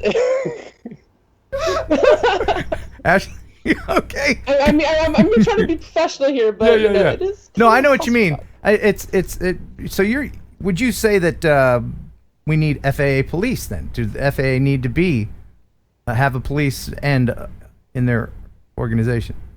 Well, I mean, in what regard? Because like locally here in San Diego, we have a special UAS agent that actually goes out and deals with certain things. But that's just that's investigating reports. Investigating reports. They go out. So, for example, when the new rules and regulations started hitting here in San Diego, we have a flying field, a silent electric flying field here in San Diego, and it's been operating for many, many years. And when they implemented the new rules and regulations, because they're within 5 miles of an airport, they actually lost their ability to fly for a short bit. And in that time, a FAA special agent actually came out to the field and was starting to like shut people down. Meanwhile, the field operators like, hold on, we've got a letter sent into them. We're getting things approved to have this an official flying site, even though it's this close to an airport. So there are instances where the FAA special agent has kind of done things, but by and large, it hasn't been too much of a problem here. And then the funny and sad thing is it seems to affect people that are actually trying to follow the rules more than those that are going out and just kind of doing their own thing. That is true. Yeah. Yeah. I've heard of friends, for instance, someone who is flying an Alta in, was it not Atlanta, Chicago? It was over on the East Coast. One of my good friends, actually, I'll remain nameless, but he was flying for a company, and they had an Alta out and a couple other rigs, a Mavic, and the FAA special agent came in and started looking for their FAA numbers on the rigs. They had a signed form that allowed them to fly in the airspace by the FAA. They had insurance. They had all the other prerequisites to fly there. And the FAA came out, inspected everything, and slapped them with two $10,000 fines for not having the FAA number visible on two aircraft. Both of which, when the regulators showed up, were not up in the air. So they are pretty hard-nosed when it comes to Part 107 pilots and commercial work. But I'm talking about local authorities who just maybe don't want you flying in a certain area of their town or state, making up stuff, putting up "no drone here" signs. That is what I like to call bullshit. It is. That's so. It is. So, like I've seen it. Like I've gone through it back when I was living in Santa Cruz. They put up signs here in San Diego. There's a small township. I think it's Oceanside, where basically they've banned drones from flying near the ocean / around the beaches, and it's kind of ironic because again, they don't necessarily have the technical legality of doing it because there's federal regulations in place that allow this kind of stuff to happen in the airspace. So it's really frustrating because it seems like there's a lot of pushback. This is something that keeps happening over and over again. Some places have had the rules and regulations overturned, but it seems to be a constant fight because local states and local areas want to kind of control the airspace when they really don't have. That's true. And if they don't have the authority, and if you get in trouble, then the onus is on you and the cost is on you. So even if you win, you're out a whole bunch of money. So, Yeah, if you win, you lose. Right. Yeah, right. Well, anyway, we're going to share some of your videos here, which are amazing and will blow everybody's mind who has never seen you fly, which is crazy. There's links in the description. Please subscribe to Zoe FPV. Your videos are very, very enjoyable. Let me just go ahead and play for everybody a little bit of your channel trailer. Now, Ashley has a channel. Yes, you have some splaining to do. Ashley has a channel that is growing fast. She does Millennial Movie Mondays, where she watches the cool movies from my generation and then does a review on them. So she recently saw Star Wars. So Ashley, you'll recognize something from just watch her Zoe's trailer. For just a few propellers a month, you can help a Wookiee in need. No. So this is the first thing you see when you go to her channel, which is cool. This music, was this made for you by someone? Yeah, no, I paid a rapper to help me make the music. I actually wrote all the lyrics. Okay. It's very creative and wonderful. Why are you cringing? Because I've seen it a million times.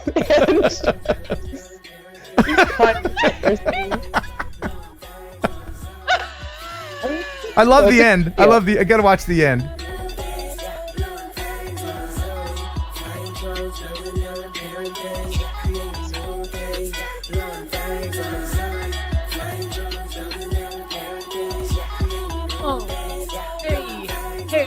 Yeah, girl. Shouty. There you go. That's my favorite part. Did Chewie just dab? Is that what just happened? Yes. So, fun story behind the costume. I was doing a video shoot with Airviews where I was stuffed into an RV with a bunch of other pilots, Sean Taylor, SFPV, and Trey Player, and we went around the country filming stuff for 10 days. And the whole concept was we're going to do like scenes with Star Wars in it. And so they bought me a $500 Wookiee costume. God, that was only used for literally 5 seconds in the entire thing that we filmed on the trip. So they let me keep it, and I got more use out of it for my channel trailer than they did in the actual series.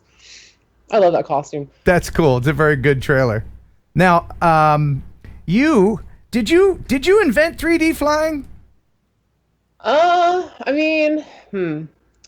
Well, I mean, I was inspired by, Curtis Youngblood Jr., 3D helicopter pilots. Yeah. Back when I got into it, 3D was a not really used option in clean flight, and the ESCs really weren't there for it. I mean, the ESCs we use, like BL Heli, has its start in 3D helicopters. Okay, hold on. Before you go any further, let me just go ahead and warn my mostly GPS drone viewers that there might be a few technical things like that you need to know. Ashley's sitting here like, ESCs.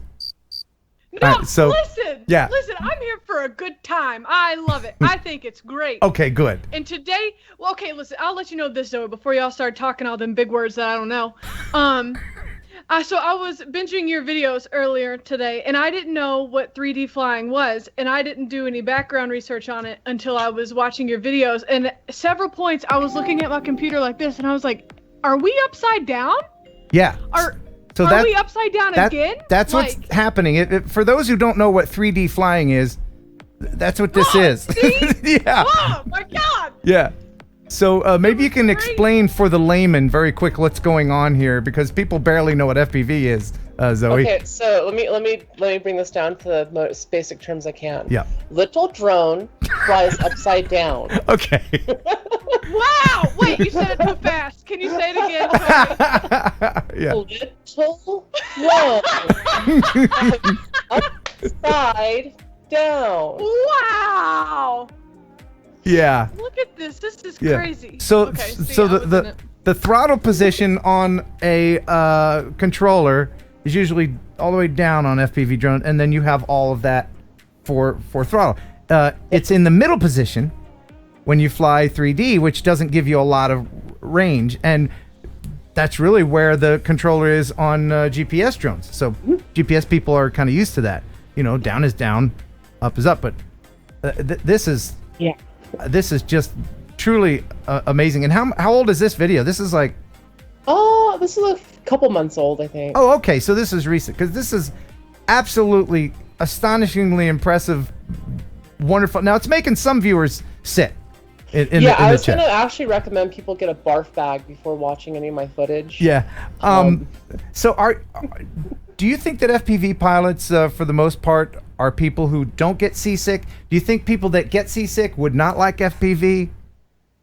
I've never. That's a hard question because I used to get car sick. I used to get seasick. Like I got a VR headset at one point in time, and I played for about 20 minutes and felt like I had to throw up for 2 hours.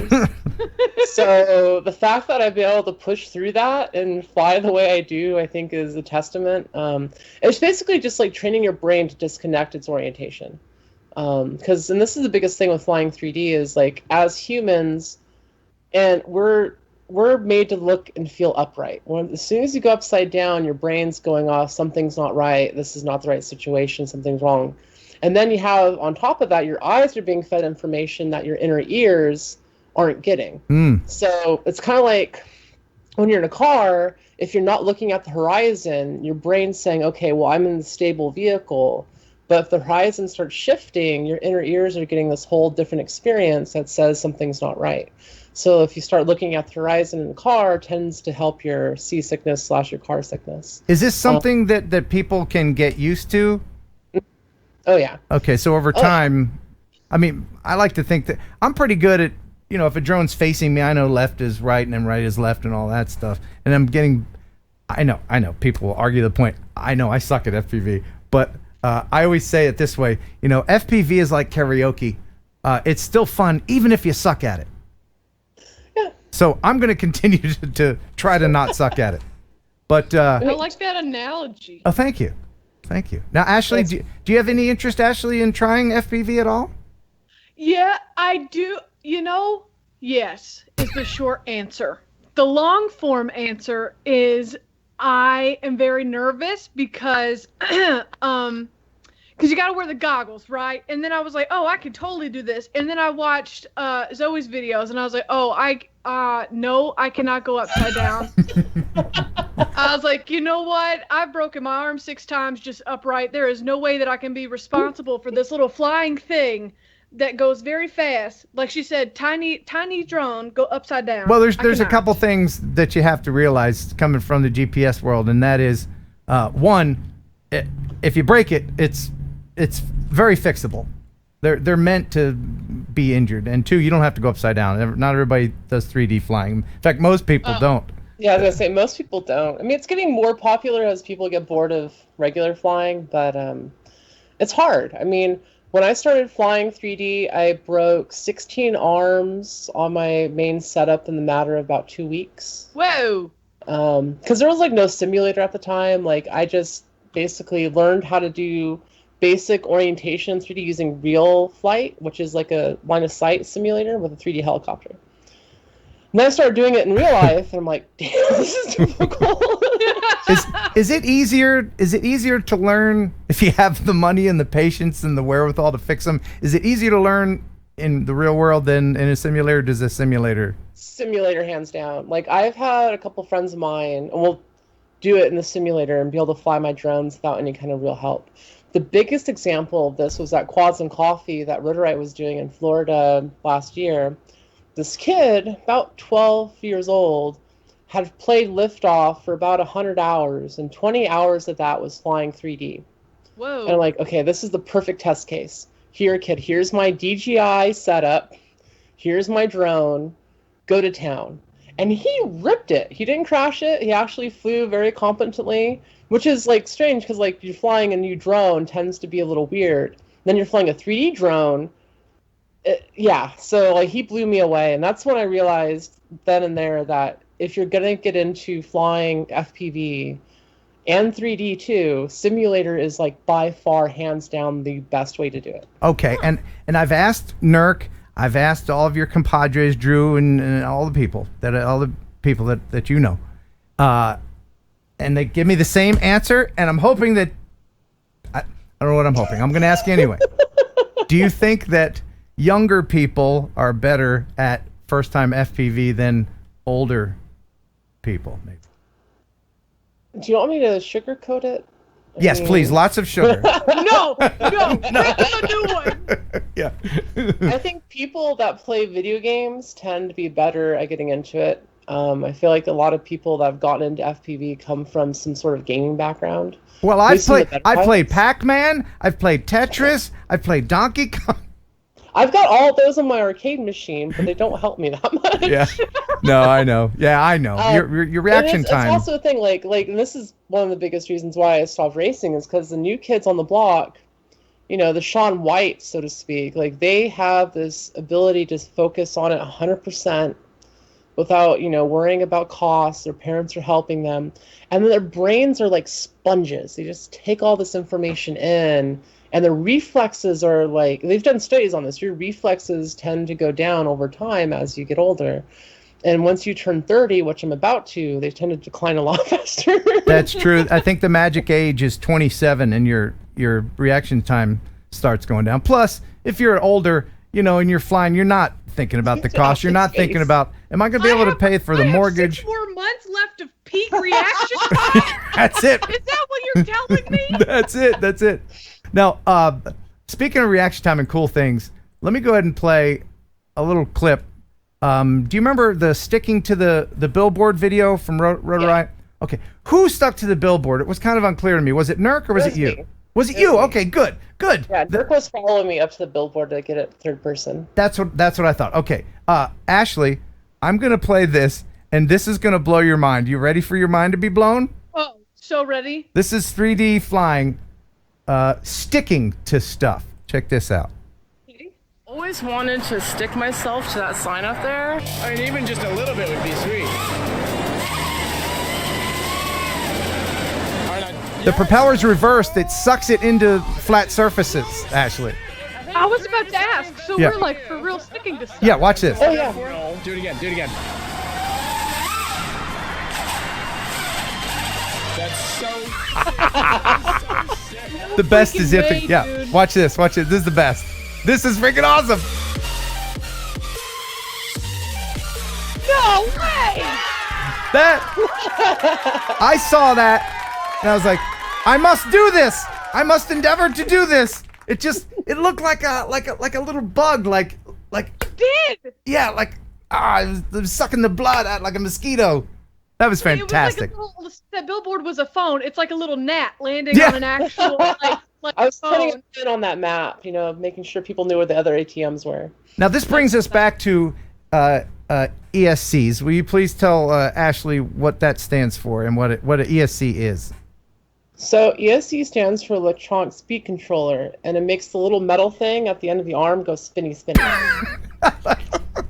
You said it too fast again. Hold on. I need the metal thing at end of arm go spinny.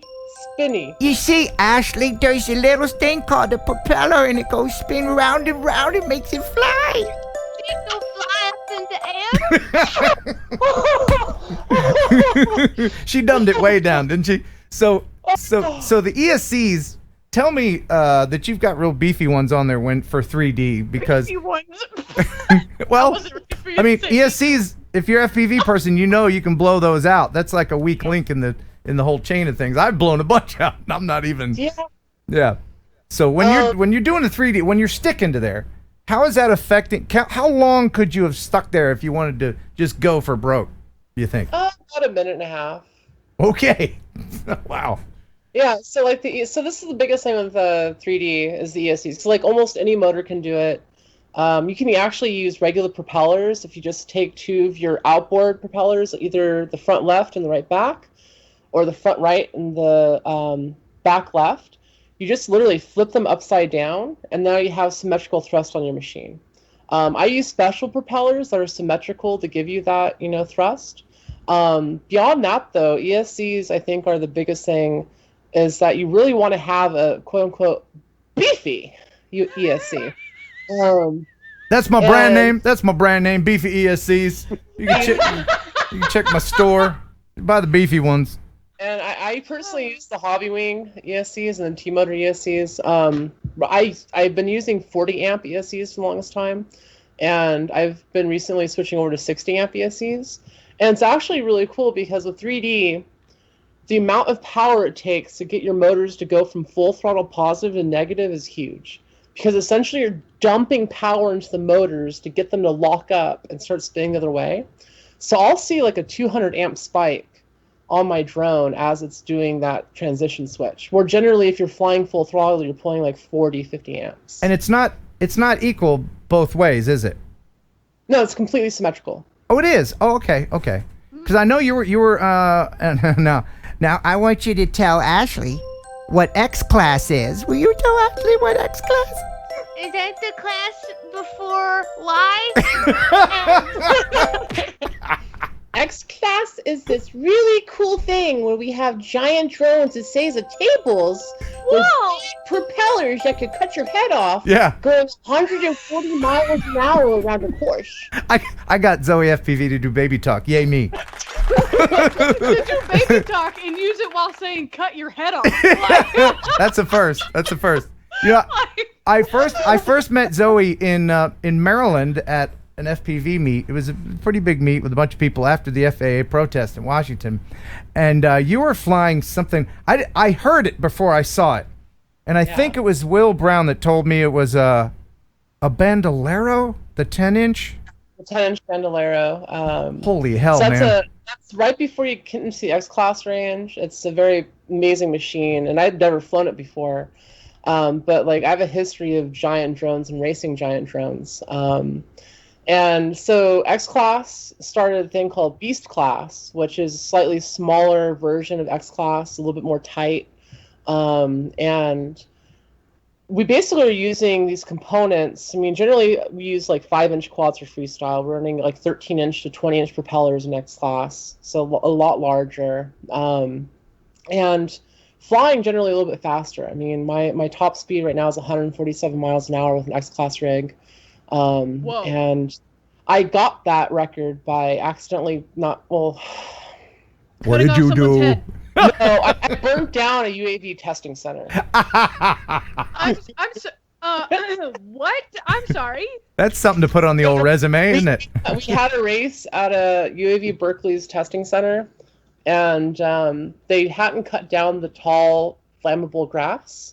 And as I hit 147 miles an hour coming around a turn, my ESCs literally melted and slung hot molten solder all over the grass, starting a small brush fire that raged on for about 60 minutes. Oh my goodness. Small brush goodness. fire if you can say it raged. Yeah. Small fires don't rage. That's a great story. No, and that's how the FAA safety team knows me. Oh dear.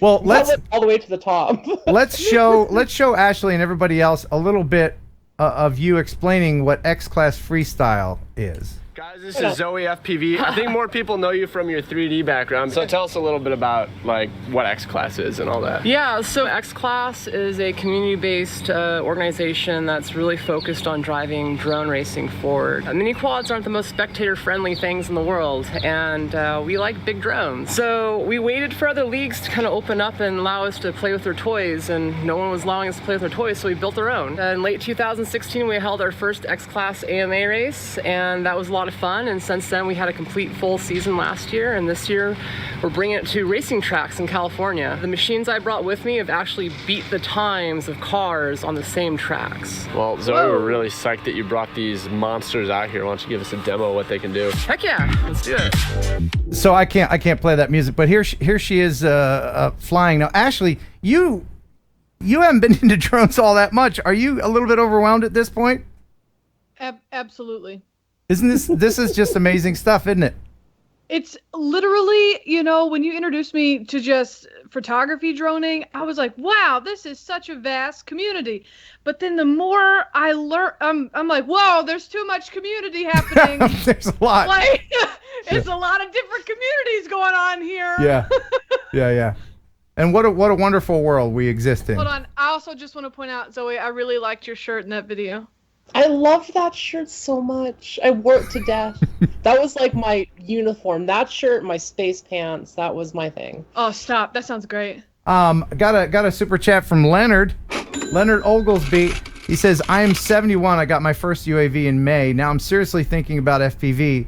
I can only hope that I will have some sort of old fart hand-eye coordination. Yes, there is. That was my whole explanation. I never said the word old. Oh, right. Yes. No, I know. But it's true. After you reach, I think it's age 65, you get your coffee for free. You can ride the bus for free. You get your pastel pants and those sunglasses that wrap around your head, and you get old fart eye-hand coordination for free. So there you go, Leonard. Wow. Yeah. Sounds fun. You get a lot of free stuff. Yeah. What kind? Don't lump me in there. I'm not 65 yet, there, youngin. By the way, we're gonna play the reverse generation gap game later, but in just a little bit, you'll have a chance. Someone will have a chance to win some fabulous prizes over here with a generation gap game between me and these two lovely ladies here. I think just got another super chat. Don't want to ignore them. $20 from the Scattered Thought. Buh and Beefy. I've blown a bunch, just not in the Raz. Thank you so much for supporting the channel. Zoe, what for people who are seriously considering dipping their toe in the FPV pool, what would you recommend for their first drone, their first quad, their first bit of equipment? I still highly recommend the newbie drone Acro B kit. If you don't have goggles or a transmitter, you get everything you need for $200. Wow. Comes with 5 batteries, a charger, and a whoop that has been designed by Newbie Drone, which is a San Diego-based company that I am a great friend with and love their products. It's an amazing thing because you can get all the fun of flying a larger drone, but do it inside your house, outside of the realm of the FAA's authority. There you go. And is this available at your Rotor Riot store? Because I put a link in the description to that. I'm not sure if it's available at Rotor Riot or not. It Okay. might be. I know at one point in time that I think they were carrying them. Okay. Well, there's a bunch of Zoe links in the description. Check that out. One more bit of 3D flying before we play our game. And this was titled "The Craziest Spot I've Flown 3D." Ooh. Oh yeah. Oh, I watched this today too. You did. Yeah. Look at that. You make it look I so like the easy. new music you've used. Well, you know. Epidemic Sound, free trial in the description. Yeah. You know why I couldn't use that other music. I think it was written with... I tend to use a lot of copyrighted music. Yeah. But this... Whoa! I mean, wow. So... And it sucks. I only had like 2 batteries to fly there. Because I didn't want to blow the spot up, and I was with the crew. And this was after the DC protest, actually. I think that we were over in Baltimore. And so, and you just happen to be driving by, you're like, yep, let's do it. Pretty much. I mean, this was a spot that a couple other pilots had hit, and they were like, yeah, that's a jungle gym. We have to go fly that right now. See, I don't understand how your brain can conceptualize the space in between objects while you're using goggles and fly upside down and over and through. So that's actually one of the biggest things. So like when you start learning how to fly FPV in general, you have to learn spatial awareness where you don't have depth perception, which is really hard skill to learn. Throttle control, because you're trying to judge, where the drone is based off the ground. You have to learn how to not overcorrect or recorrect. And in general, there's just like a lot of like little skills you have to learn all at the same time. And that can be really frustrating for people. And it's a little different, though, Ashley, when you're at the controls rather than just watching someone else do it, because you can't anticipate the moves she's going to make, but she can. And that really helps quite a bit. Okay, valid point. That makes sense. Yeah. But back to another quick question as far as remote ID and all the upcoming regulations with the FAA. People are very worried, and please give me a short answer as you can. They're very worried in the FPV community that it's going to ruin everything, because FPV is goggles. That's what it is. Not many people fly FPV drones line of sight. And so all of this regulation, I mean, right now, as it stands, the FAA is like, nope, got a line of sight. But FPV are like, well, it's FPV. What don't you get about that? So your thoughts on all that? I don't think FPV is going to go away. No. No. I think the FAA will change the rules to make it a little bit more flexible for FPV pilots. I mean, the way it's currently worded right now, if you're in the goggles, you have to have a spotter that has line of sight of your drone that can communicate that to you. Which I'm actually a big proponent of. Like, there's been times where I've flown alone in the past where I don't feel comfortable because I don't have situational awareness in my own body, more so than the drone. So having a friend there with you to keep you safe is, I think, a great thing. But yeah, no, short answer is I think things will change to allow FPV. If they ban it outright, then there's going to be a lot of really, really angry FPV pilots that will make their voices heard. Yeah, and there's going to be a lot of rebel pirates just doing it anyway. And that's the biggest thing, actually. Like, hit the nail on the head there.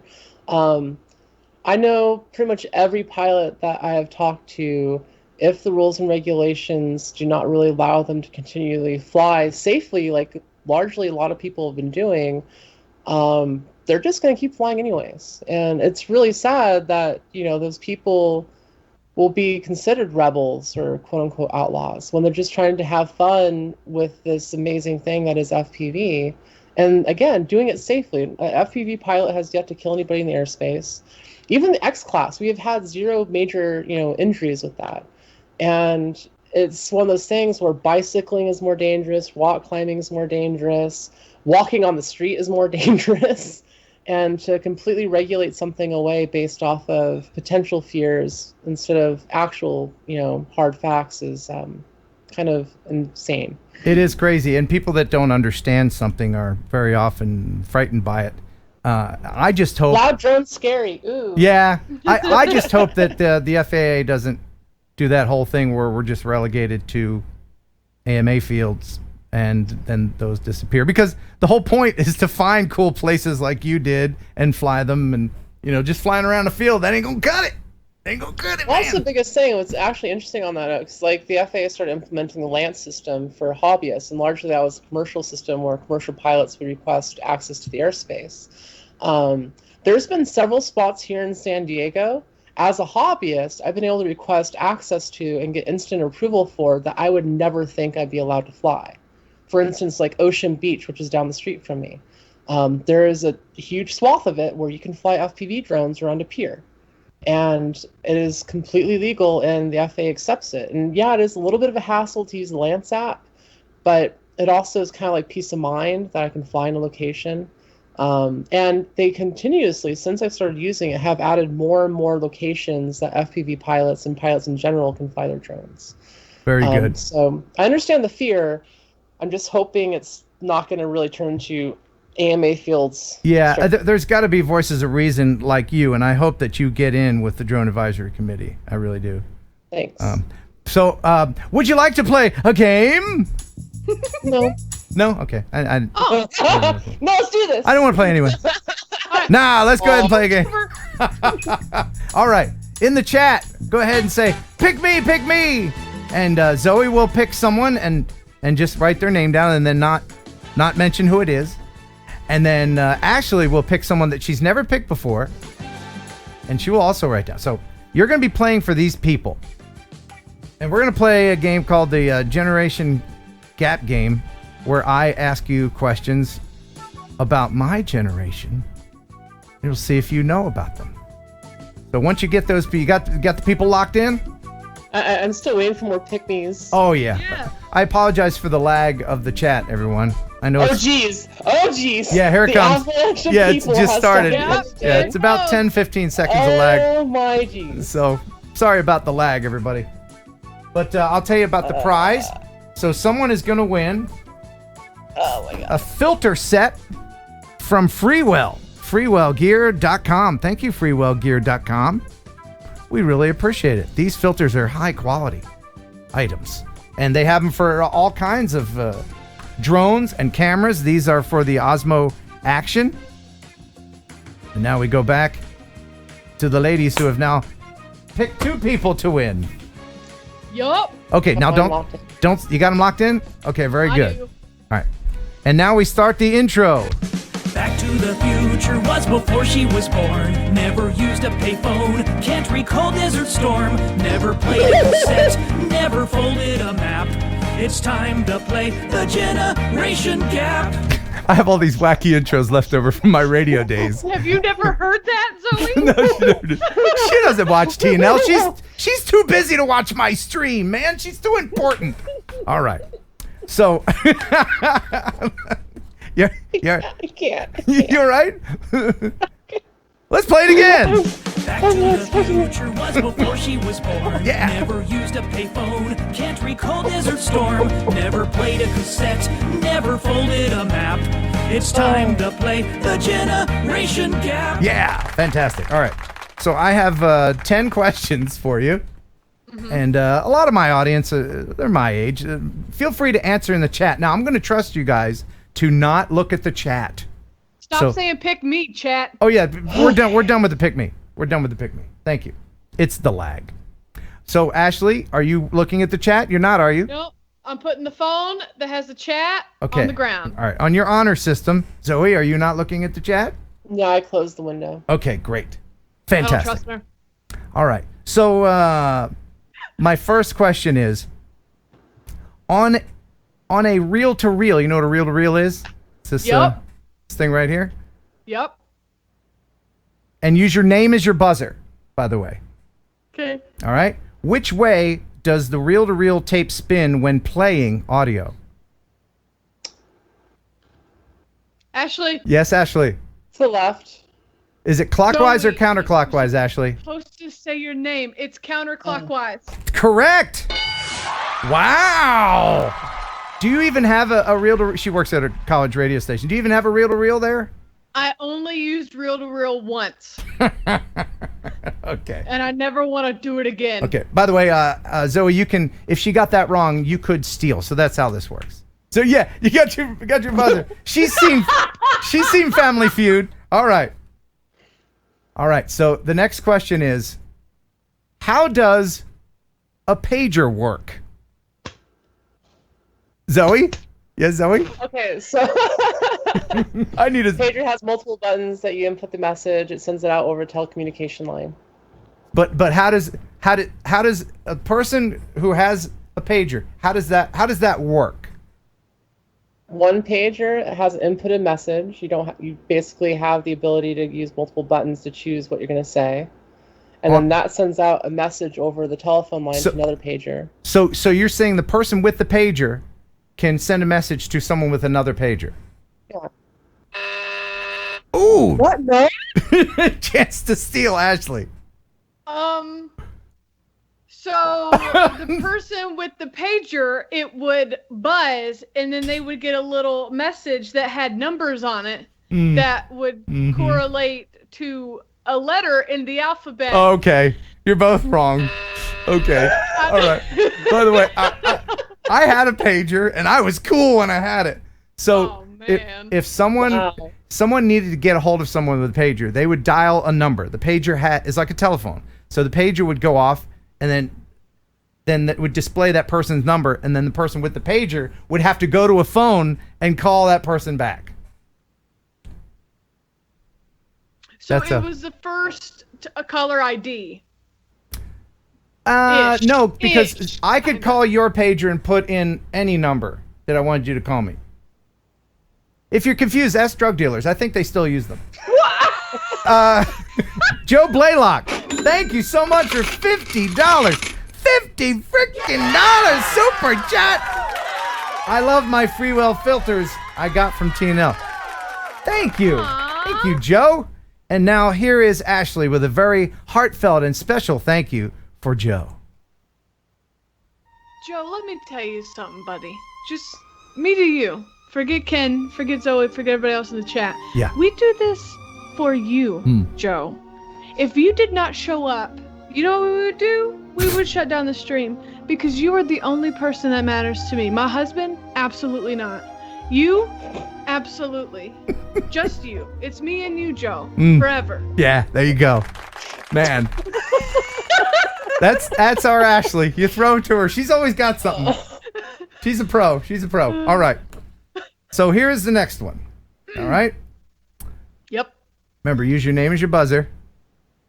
What does VCR stand for? Video. Oh, sorry. Zoe? Zoe, you say your name. Yeah. Use your name as your buzzer. So No, I just know the first word. Oh no! Oh, Ashley, oh, chance to Ashley, Ashley. chance to steal. VCR is video cassette recorder. Oh Yes! Ha ha! Very good, very good. Ashley, are you keeping score, by the way? Yes, I Okay, am. good. I got you. Good. All right, related question. What does VHS stand for? Oh boy.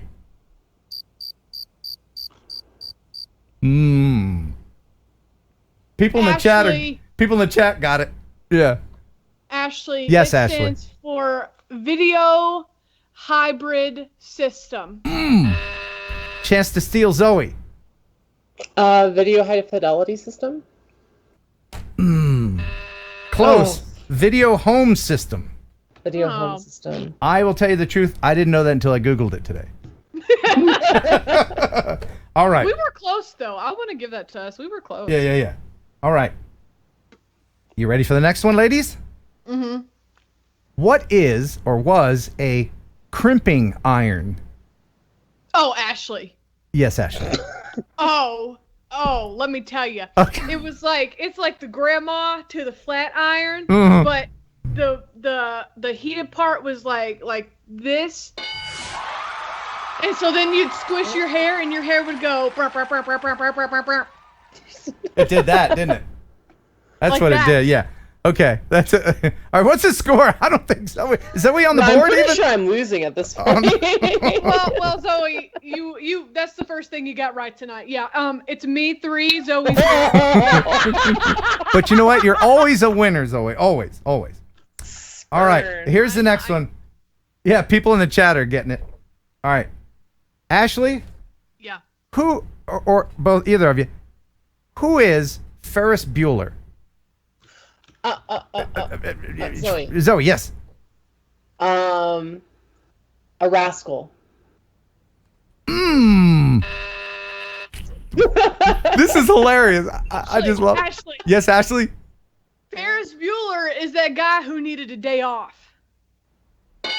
Wow. Okay. Wow, yes.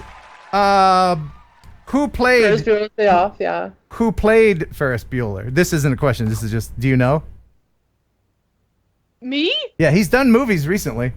I don't even know which one Ferris is in that picture. Oh God, I need to take your point. I think take your point away.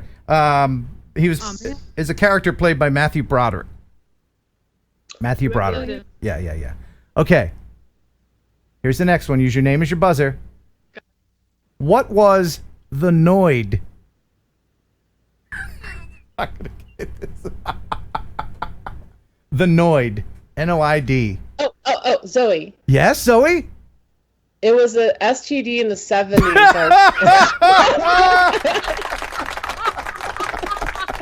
Is that what I had? It was that disco STD. That's what it was. You could tell because it was covered in glitter. Damn, that's funny. The Noid was a character that Domino's Pizza would use. Ew. His whole life was to try and prevent 30-minute deliveries, and their slogan was "Avoid the Noid." Yeah. Double A got it. Yeah. Lame. Scout got it. All right. That was pretty lame. That was very specific. Okay. Let's go into the world of fashion. Fashion! I'm screwed. Okay. What are these? Oh, Zoe. Yes, Zoe. Crocs? Ooh, no. Let me make the image a little bigger for you. What were those called? I think they cost $1 in the 80s. Oh, Zoe, you're gonna be so mad at yourself. Ashley? Nobody? Can I steal? Is it my turn? All right, chance to steal, Ashley. Jelly shoes. Yes! Oh. Yes, those were jellies!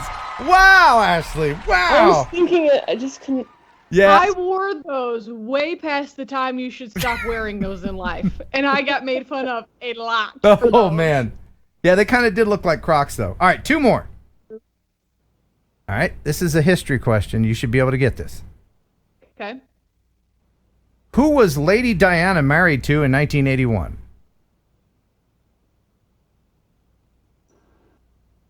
Are you talking Zoe? about Princess Diana? Who was Princess Diana married to? Yes, Zoe. Prince Williams? Ooh! Chance to steal, Ashley.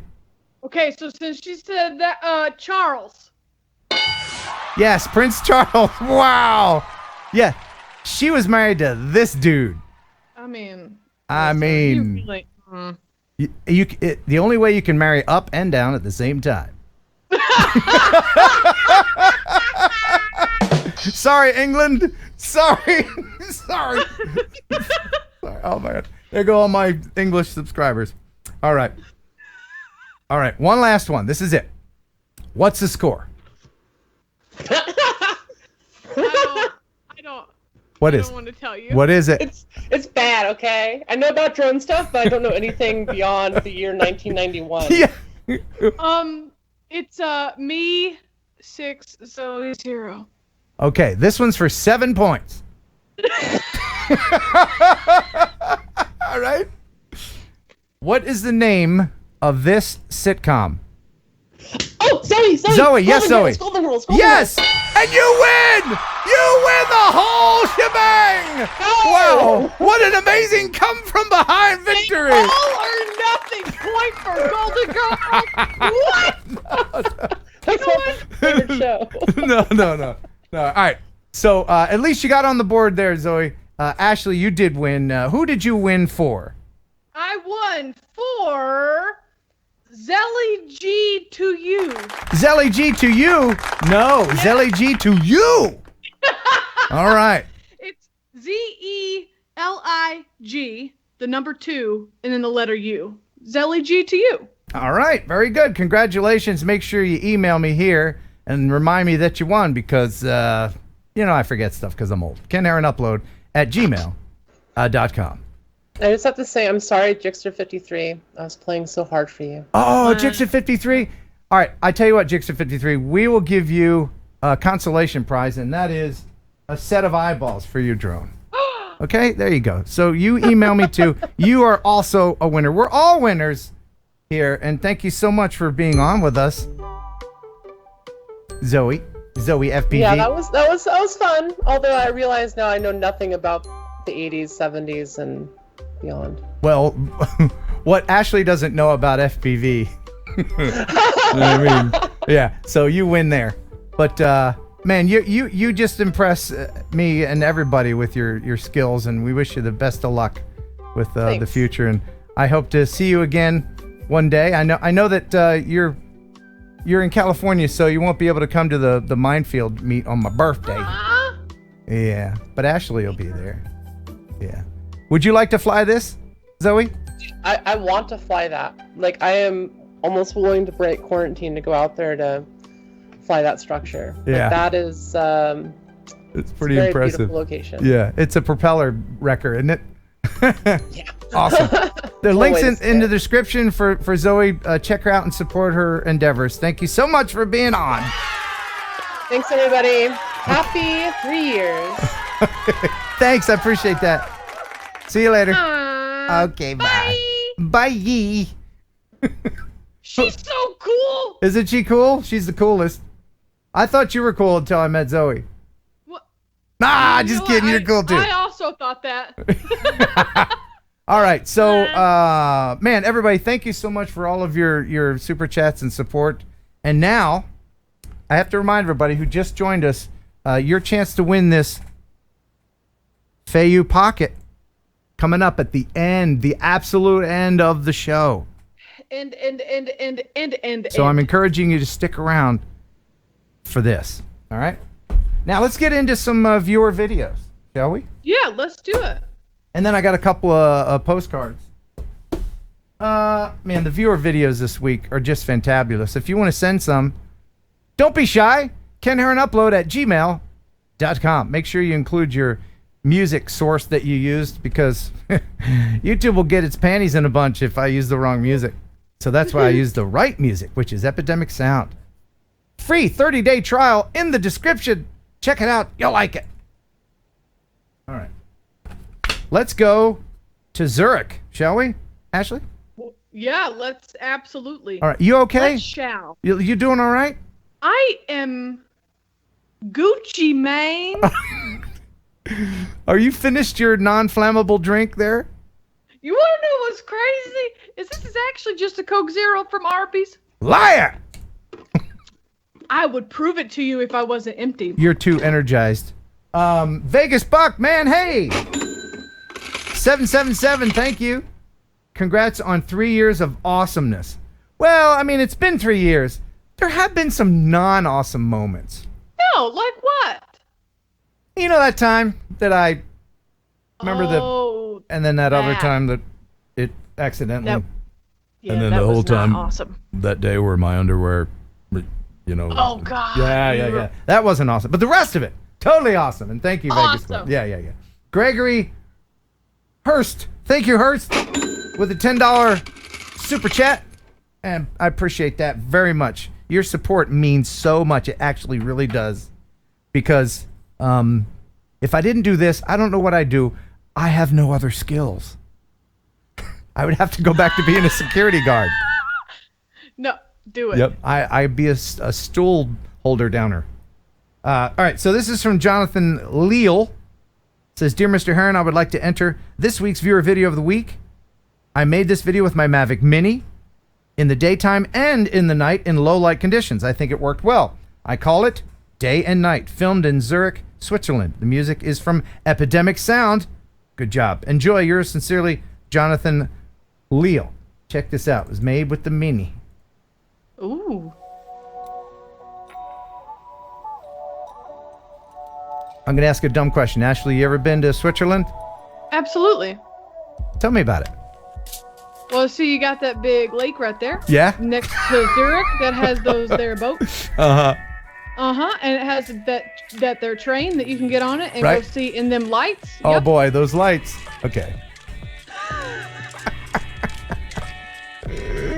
But wow, seriously, that is, whoa.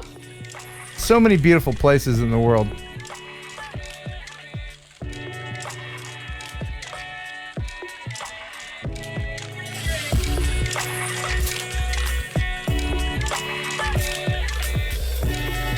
I tell you, if you're considering your first drone, your first camera drone, the Mavic Mini is very capable. Great. It really is. Ashley has one. I love it. Are you ready for an upgrade yet, Ashley? I'm nervous. What's next? Like the big one, like your big Phantom thing? Well, I mean, it's all about the camera, really. Mm. I mean, if you're happy with doing what you're doing, like, you know, the Phantom will allow you further distance, better light at night. You can go up higher without being blown away. I think once I get my Part 107 and I start flying commercially, I'll have to invest in a there you go. heftier one. Yeah. Oh wow, the water.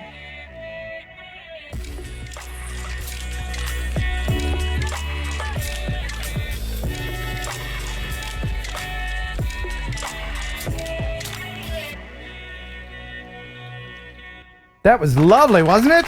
That was so cool. That was cool. Hey, and speaking of Part 107, you're pretty close to getting your Part 107, are you? I am. I think I'm going to start it next month. Good. You're going to start studying with remotepilot101.com, right? Of course, because I'm going to use Heron 18. Heron 18 will get you 30% off. The best course to get your 14 CFR Part 107. And here he is, Mr. McDreamboat. I mean, Good-looking guy. He is. I mean, if you're gonna watch some instructional videos, you're gonna want to have the person in it being not hard ugly. on the eyes. Yes, you want to have him being easy on the eyes. And Jason Schappert is not only handsome, but he's very smart. He's bonus. Yeah, he's written many books. He's a pilot himself, and he knows just about everything there is to know. Anytime I have a question about anything that has anything to do with drones or regulations, I go to him. And remotepilot101.com is a great resource for you If you have any questions, you don't even have to be a member. You can just reach out to them. Go to the website, email them with a question. Yeah, they're real super nice people. And some of the people are going to be at the Minefield meet. So you can come. No way. Yeah. Now, Jason, he's too good looking to be there. That's what he told me. I asked him to go. He's like, nah, Ken, I can't. I'm too good looking. He didn't say that. But there are going to be some people. Maybe. But maybe. You never know. But 24/7 support. All of the questions that are based on the actual FAA test that you can take and practice. Make money with your drone legally. RemotePilot101.com. Love you, mean it. Beautiful. Yeah. That was a nice smile, Ken. That was cute. Oh, look at that smile. Wow. Oh, wait. Hold wow. on. It comes with some magic. Hold on. I'll do it again. Ladies. Oh! Yeah. Oh boy. Here come the marriage proposals. All right. Lord Yeah. Hey, let's go to Latvia. Okay. What do you Where is that? It's over around there like that. Right down there past the Walmart. Do you not know where Latvia is? You know, I am not good at geography. You know? That sounds like a Russian place. Am I wrong? Absolutely. Okay, great. Sorry. I don't know geography. I'm American. I don't know geography. Don't blame it on your Americanness. Blame it on your Tennessee education. I'll tell you what. Look. I don't need to know where Latvia is. I barely know where my overalls is. I only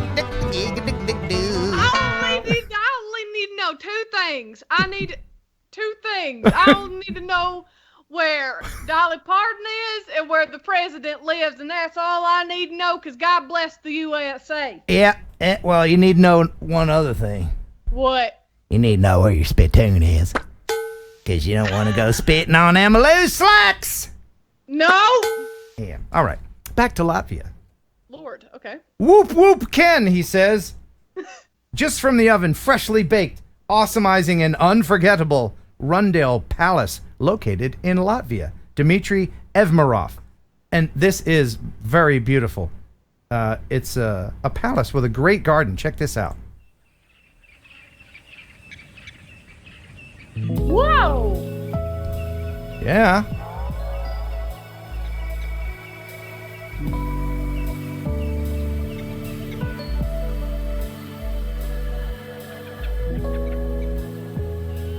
Isn't that amazing? Wow. Almost looks computer generated, doesn't it? I could spend hours there. Yeah. You're right. It didn't look real for a second. Yeah.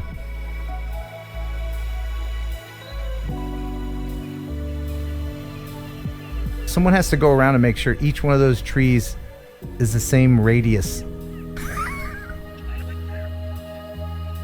Imagine being a gardener with a protractor. Oh, absolutely not.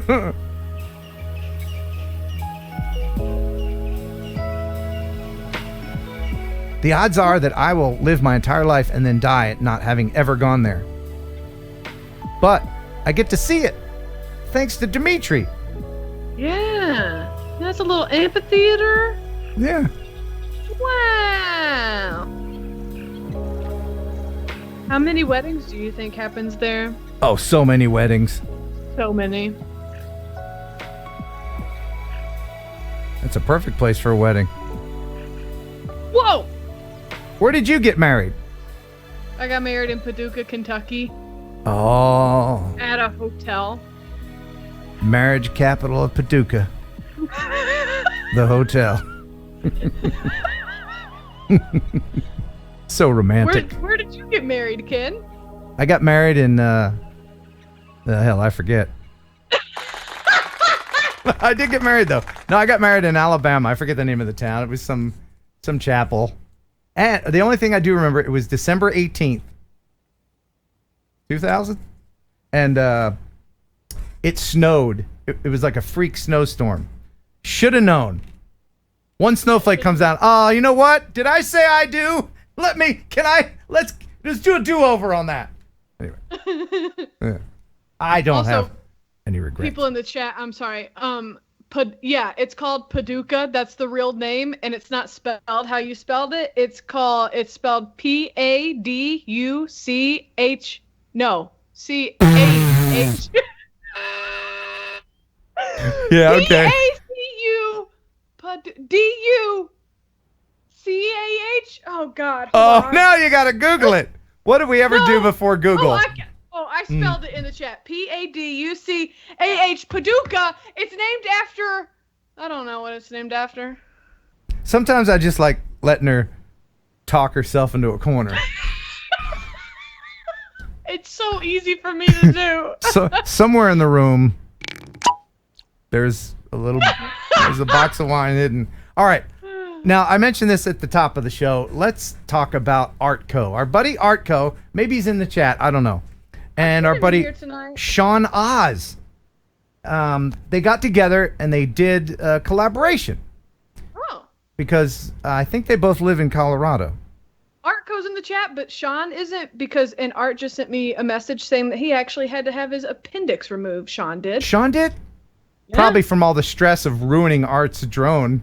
And we wish you very well. That's a very painful thing. Our thoughts and our positive vibes going out to you, Sean Oz.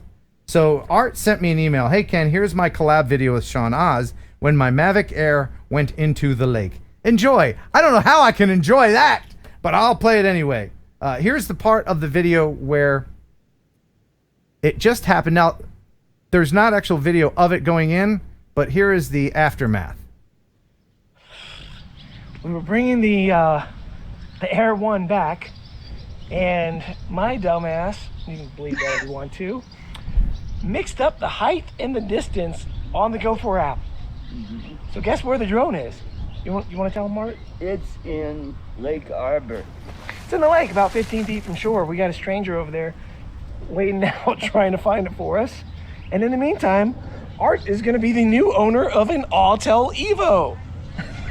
So a little bit of an upgrade from the Air 1. Yep. So he'll have to make a video showing you guys his thoughts on the Autel Evo, but we are still going to get the Mavic Air 2 up and get a flight in with that. Yeah. We're just going to make sure it stays out of the water. Keep it above the water. Maybe I should let Art fly the drone, and maybe I shouldn't fly my own drone. Oh, I feel like such an ass. And no alcohol was involved in that crash, which is good.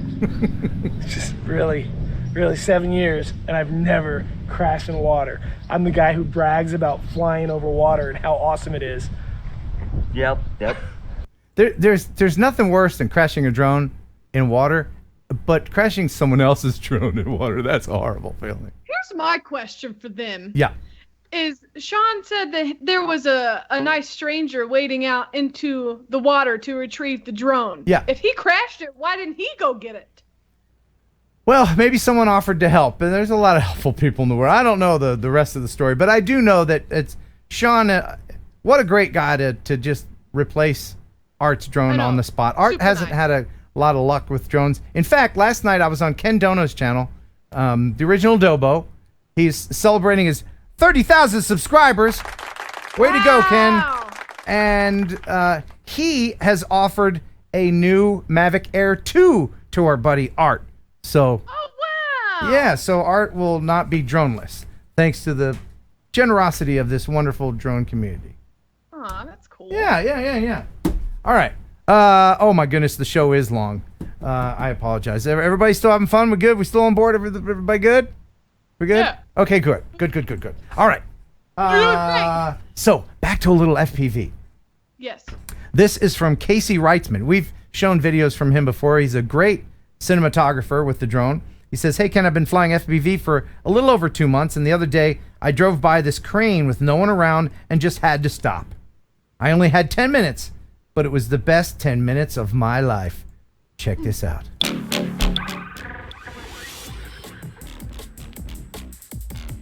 When you start flying FPV, you start looking at the world a little bit differently, and even someone with a camera drone, because... Well, I was going to say, even when you start just with a camera drone photography in general, I pass by places and I'm like, oh man, I wish I had my drone with me. Yeah! Isn't that a great feeling, though? It really is. And honestly, I just, in the past couple of weeks, started just carrying it with me everywhere. that's good because you never know when you're going to have an opportunity. Mm-hmm. Now, I know what people watching are saying. Why didn't you go through the cables?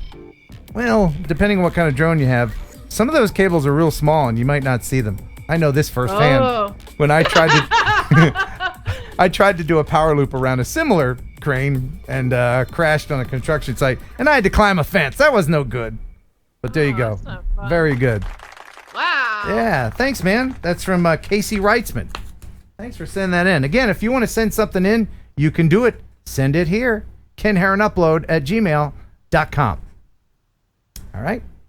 All right. Very good. All right. Couple more. And the viewer video of the week this week. Mwah. It's just fantastic. Chef's kisses. Mwah. It's wonderful. Mwah. I want to play it now, but we'll have to wait. Ah. But I'm such a tease. This one is from our English friend Steve from Skycam Video. Hey Ken buddy, it's Steve D again from the sunny UK. Lol. You know, because the UK isn't sunny. It's so sunny. You get it? All right. So he says we had a circus arrive in Morecambe. Got it? Somewhere in March this year, just as COVID hit. So they got locked down and stopped from moving for over 4 months. So the circus came to town and couldn't leave. Oh no. And so the without any help from government or council, they didn't have any food or anything. So the local community got together and fed the circus. What? Yeah, and now they're giving free shows. That's so cool. Isn't that cool? So here's the video. It's called the Big Kid Circus. The circus was so impressed with the way the locals flocked around to help them, they're doing free shows for the locals.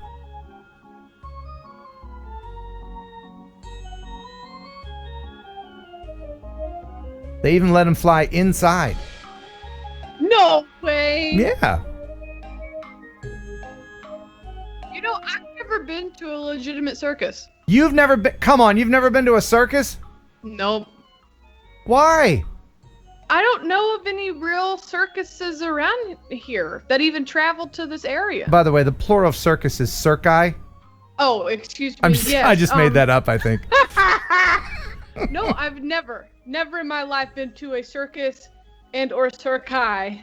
Do you know that in the mid-90s, as part of my radio stuff, I was invited to be in the center ring of Barnum and Bailey's as no freaking way. As a what do they call it? The ringmaster, as an assistant ringmaster. I got a medal and everything. It says it's somewhere, but that was really amazing. Cool. Thank you, Steve from Skycam Video.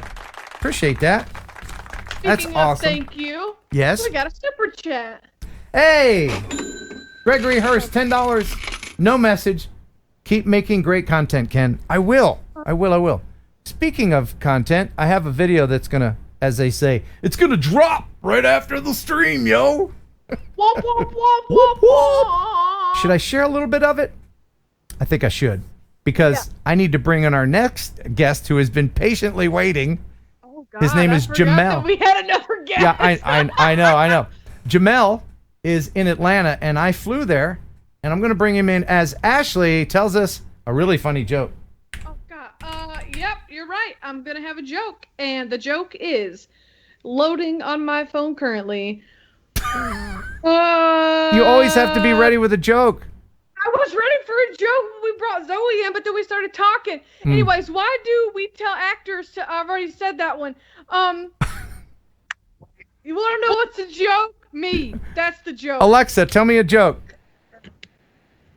I was writing a geometry joke, Uh-huh. but it turned out too plain. Now I'm back to square pun. Yeah, that's terrible. Jamelle, hey, welcome to the show, man. What up, man? How you doing? Hey, sorry to call you so late. The show just kind of got away from me. I've been watching. It's so good. Okay, good. So Jamelle is in Atlanta, and he and I flew together. What day was that? What day was that? That was on Saturday.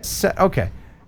We had a great time. What a great city. I brought the Inspire 2 with the ZenMuse X5S camera to get some night footage in Atlanta. And the video is all put together and ready to post right after the show tonight. But you guys, I couldn't have done it without you guys. Jeff, who I flew with before and met in Atlanta a while ago, and you guys all know each other. And then there's, what was his name? What was it, the tall guy's name? Horace. Horace. He was security. Yeah, he was security. He was muscle. And I didn't think we'd need Horace, but turns out we did. Sure did. What? Well, we were downtown, and there a COVID zombie came after us.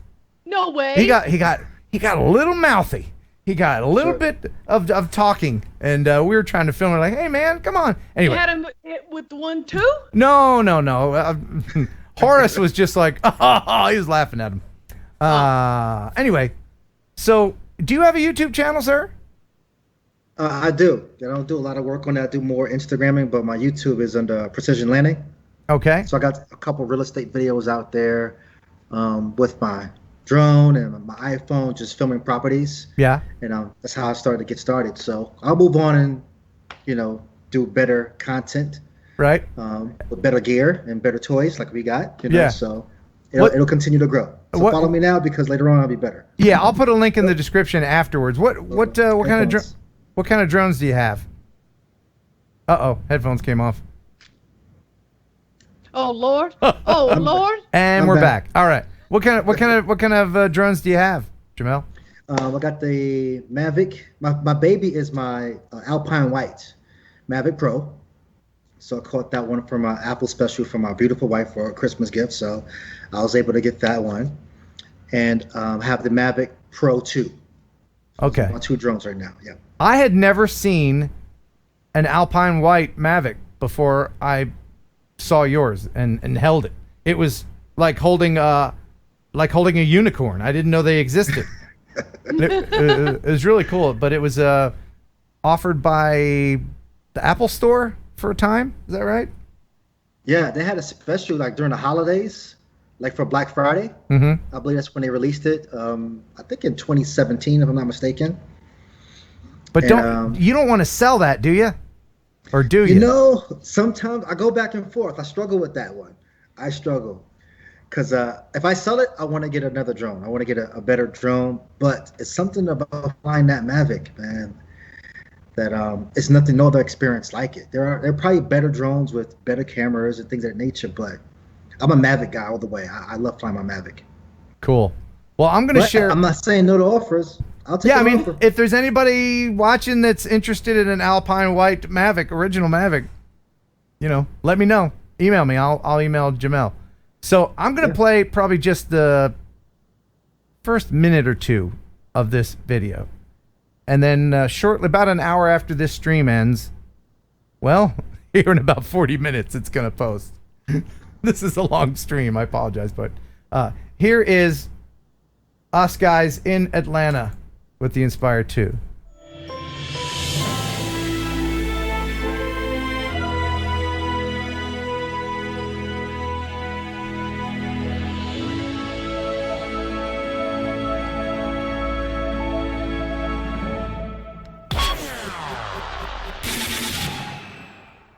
Hey everybody, welcome to the ATL. That's Atlanta. Oh, let's go. Welcome back, Ken. Thank you. It's Jeff and Jamelle and Horace. Can't miss Horace, huh? All right, let's film the lights. Let's do it. Lights, camera, more lights. Action. You see the zombie in the background there. And this will look a lot better in 4K. I uploaded it using the Web M codec, if that means anything to anybody, to get maximum resolution out of it. But gosh, the Zenmuse X5 is just such an impressive camera at night.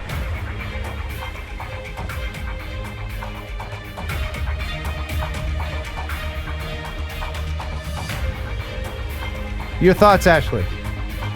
Wow. I've never been to Atlanta. You've never been to Atlanta. You've never been to a circus. I've never been to Zurich. Jamelle, are there circi in Atlanta? There is. Circus Soleil actually comes here, which is there a you go. fantastic experience.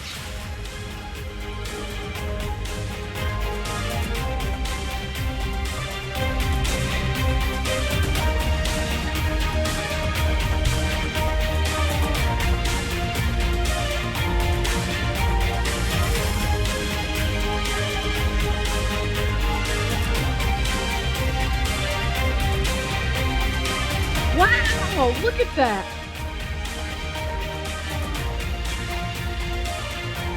You ever been on a Ferris wheel, Ashley? I wasn't that big. Each one of those cars is air conditioned. Isn't that cool? No freaking way. Yeah, isn't that neat? How Anyway. tall They is have a it? VIP one as well. Yeah. Oh, they do? What do you get in there? Like Yeah, you get you like get a bar and a stripper pole? What do you get? Hell yeah! Heck yeah. I think they gave you like a bottle of champagne or something like that as you go around. You get It's pretty bottle cool. service in a Ferris wheel? Oh my goodness. Yeah. Wow. Sign me up. Yeah. Well, Ashley, you don't. Where's your box, Ashley? There you go. Usually she has a box of wine nearby. Geeks Vana with a 10. Pound it. Pound it. Congratulations on the 3 years on TNL. Thank you for all the amazing shows. No. Thank you, Sean, Geeks Vana. And Mark H with a $3 super sticker. Stickers, I like. Yeah, we know how that goes. All right. So, Jamelle, what kind of projects you working on, drone-wise, in Atlanta? Atlanta's beautiful. There's so much you can do out here as far as the buildings that you can shoot and drone. So I just enjoy doing that right now. I got a couple real estate buddies that work for like Keller Williams and different brokerages, so I kind of help them out by getting some drone footage and doing digital walkthroughs with my Fuji camera and doing some real estate videos. And the great thing about Atlanta is there's a big part of downtown, as you'll see in the video that we'll post on my channel later, that is wide open. Atlanta has one of the biggest airport, I think, in the world. The busiest airport in the world. And Really? yeah, and still downtown Atlanta is open as far as the airspace, most of it. Wow. Anyway, yeah. So that's very fortunate. Where are we going to go next? Where's that place that Jeff said that we were going to? There's some big rock. What's the name of that rock? There's some huge. Stone Mountain. What is it? Stone Mountain. Stone Mountain. Yeah. It's a great place to fly. You get a great sunset. Hit it during the golden hours, and you'll definitely appreciate it. Yeah, because the bare rock will reflect the light, right? Well, everything looks better on golden hour. This is true. That's true. Where you take your selfies. That's where you fly your drone on the Yep. mountain. Yeah, that's why I only leave the house at golden hour. Because otherwise, Yeah? in regular light, I'm hideous. I have these set on golden hour lights. So, That's why you're so darn good looking. Yeah, well, I usually look like the Crypt Keeper. But anyway, Jamelle, now he's in Eastern time, so it's freaking 10:30 where he is. And, I forget we're in the same time zone. Yeah, and no doubt 30 feet to his left in his wonderful apartment there is his wife probably trying to sleep on the couch, right? No, she's actually excited. Oh, she's I told her oh it's gonna okay. be the show. Oh okay, good. So she's on the phone like telling everybody, join Ken's show. Oh, all the friends Does she watching? fly? Does she fly too? No, I'm trying to get her to fly a little bit. So we have to get like a little Tello or a Spark for her. Is she interested in drones at all? Like She likes genuinely? to be in front of the camera with the drone, not behind the sticks yet. Oh, okay. All right. Her and Frankie. Frankie's my dog, so they both love it. What kind of dog? Frankie's a hybrid. She's half pit bull and maybe half rabbit. So possibly. she's a big baby. Oh, you She's have a to big- show. Can you get Frankie and show? Because it's the coolest dog. Yeah. You got to show let me Frankie. see. Check this dog out, Ashley. This is very important. Yeah. I love doggies. I love doggies. We're gonna get them both on camera. Okay. We'll come here for the drones, but stick around for the dogs. Heck yeah. Let's see. We really are just having a whole tour of your apartment. I love it. Look at this. Look at the. Wait, down a little bit. Down a little bit. We can't see. Down a little Aussie. Oh my God, that baby. What a cute Oh, doggy. I love that baby. Oh my goodness. Oh. Okay, the wife's cute too, but look at the dog. Yeah. So Ashley, does your husband fly drones? No, he does not. He has no interest. Now, the TV station he works for has a drone, but they have licensed Part 107 people who are allowed to fly. Okay. Can you do freelance for them once you get 107 did? I hope so. There you go. There you go. Awesome. That would be awesome. Yeah. So when am I coming back to Atlanta? You're welcome anytime. Mi casa, su casa. I appreciate that, Anytime man. you want to come out and fly with us, we are ready for you, brother. He's got the perfect apartment because there's like this shared community lounge area rooftop thing on top of his building. It's an open area and you can just fly drones he's Bougie. right. It's very uptown. I mean, it's almost too fancy for me. We had the launch from there. I do it all the time. You get some good shots of Mercedes-Benz Stadium right from the rooftop. So Okay, we get it. You're bougie. Yeah. We get it. Mr. Fancy you can Pants. come too. Yeah. I'm coming to be bougie too. Okay, you can come with me, Ashley.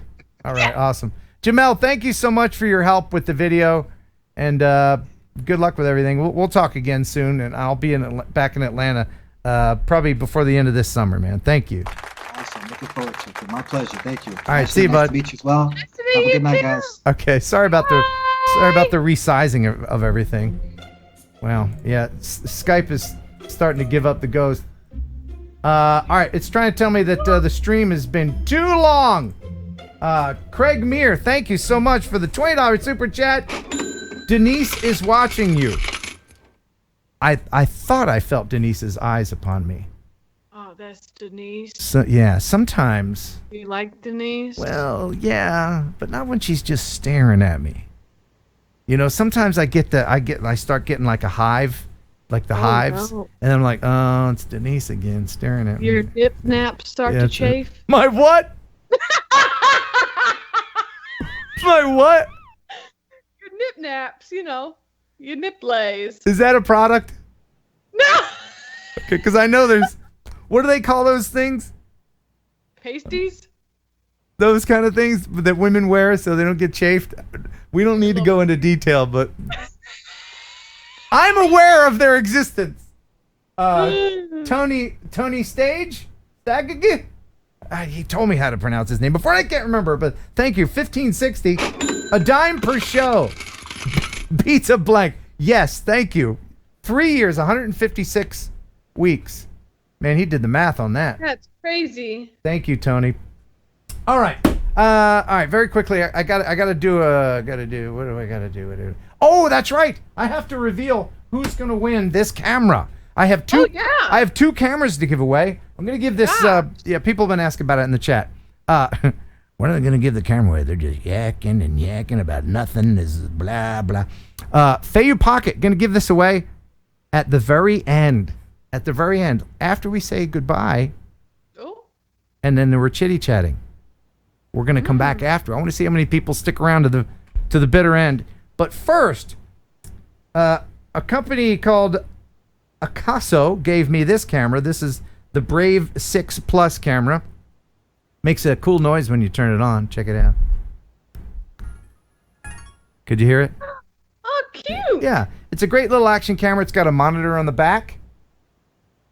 Shoots shoots 4K at 60 frames a second. It's a really great little camera. And it comes with all of these fabulous accessories. Show me. Look at all that. There's accessories in there. Whoa. And you know when the box... There's stuff I don't feel like taking that.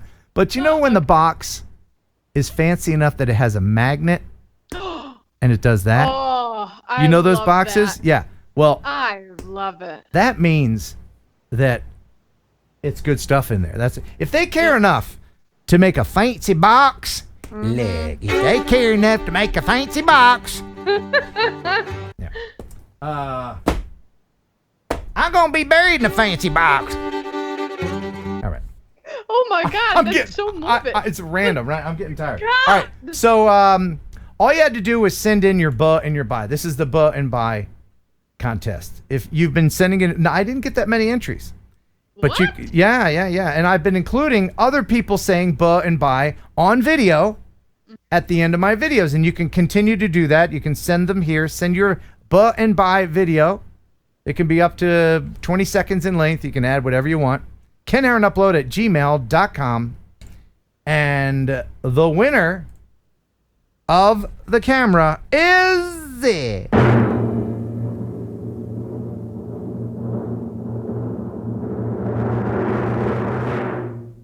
Ray Kelly. Congratulations, Ray Kelly. Here is his buh and buy that he sent. Buh and buy from the big chair in Port Jefferson, New York. There you go. That's all you had to do. Fun. Yeah, easy peasy. And I will continue to include everyone's buh and buy in my videos going forward. So thank you very much for doing that. Appreciate it. Cool. And now, because Ashley's getting tired. I can tell when Ashley's getting tired. No, you cannot. I can. We just got a letter. How you know? We just got a letter. We just got a letter. We just got a letter. Wonder who it's from. Well, I got a couple of postcards. And I love getting real mail. If you want to send me real mail, you can send it here. Ken Heron, Box 1281, Huntington, Tennessee, 38344. And just know that my post office box is about yay big. And if it's bigger than that, then the post office puts a key in there and then puts it in a bigger one. And if it's bigger than that, then they bring it up to the front. So make whatever you send me between this size and that size. Okay. So if you send me gold bars, make sure that it fits. Yeah. Got it. So this one is a postcard of Montana, Big Sky Country. Ooh. And this is from Kelly. Hey, Ken, we are in Yellowstone watching your show in our room. That Ashley video was hilarious. Photo ops are amazing. Hugs, Kelly. Isn't that nice? Aw, that's so nice. Thanks, you guys. And then I got another one from, oh, man. Post office covered it up. Ooh, the island of Jersey. Not New Jersey, just Jersey. Oh, wow. I think it's in is that the original Jersey? I think so. Yeah, this is old Jersey. This is old Jersey. And this is from Sarah. I can't read the last name. I'm writing to you because I would like to thank you for the Mavic Mini that I won on your show. Oh, this is from Sarah, the young girl who won the Mini from the UK. Yep. Okay, so this is somewhere in the United Kingdom, no doubt. Very, very, very cool. Thank you guys for sending that in. All right. Let me just very quickly mention one more time the Minefield event that's happening. There's a link to this in the description if you want to check it out. August 22nd. It's a big Minefield FPV event. And some of the prizes, Loom Cube sent a strobe set.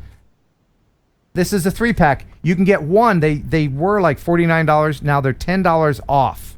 There's a link. Wow. Yeah, there's a link in the description for the lowered price on these. So if you've been thinking about getting a Loom Cube strobe so you can fly at night, and you can do that as a hobbyist, then check the link in the description. This is one of the prizes that we're going to give away at the Minefield event. Loom Cube also sent in this lighting kit for the Mavic 2. This will light up your Mavic. You can put lights on that. Yo, that's wicked. Isn't that great? That's cool. And so that is another thing you can win. Google sent me their version of the, I don't want to say her name, Alexa. Now she's going to talk. Oh, no, she ain't got time for you. She busy. Oh, good. But anyway, I thought she lit up like she was listening. But anyway, this is the Google Nest Mini. You can win that out at the event as well. Plus, from Ready, Set, Drone, and I thank Kelly very much for offering this prize. Mm-hmm. This is the DJI FPV system, which includes the camera, the controller, and of course the goggles. Someone's gonna win this. This is awesome. That's crazy. It is crazy. Do you really think it's crazy, Ashley? Yes. Okay, good. Gregory Hurst again with a super chat of $10, and his message is super chat. Super chat. All right. Here Thanks, he is man. again. He just popped up Again, go to Minefield with $10. Thanks, man. I think your super chat's button broken, but that's fine. Keep pushing it. Yeah, you might want to check it again. No, don't feel. No pressure. All right, so let's get to the viewer video of the week. Yes. And again, if you want to send in your video for viewer video of the week, kenheronupload@gmail.com. The winner will get a set of filters from freewellgear.com. Freewell Gear. We thank them very much for being a sponsor. All right. This is so good. Okay. This is from Renan. Congratulations, Renan. All the way from Bolivia. He says, Ken, I have finished editing my latest video. It's a great story about the crash of an airplane that spelled the end of Lloyd Arrero Boliviano, LAB, the first airline in Bolivia.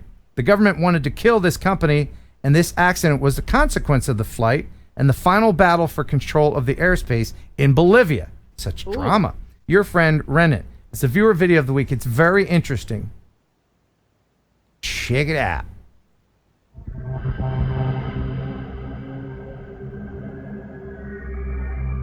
The Boeing 727 departed La Paz on a domestic service to Cobija. Bad weather at the destination forced the crew to divert to Trinidad. Reports indicate that the crew carried out a forced landing in an Amazon jungle clearing just short of the airport, possibly as a result of fuel exhaustion. Oh. Just to let you know, Ashley, nobody died. Really? Yep. Wow. Yep. So it crashed and it stayed in the same place for 12 years. It's still there. Oh, this is crazy. Isn't it?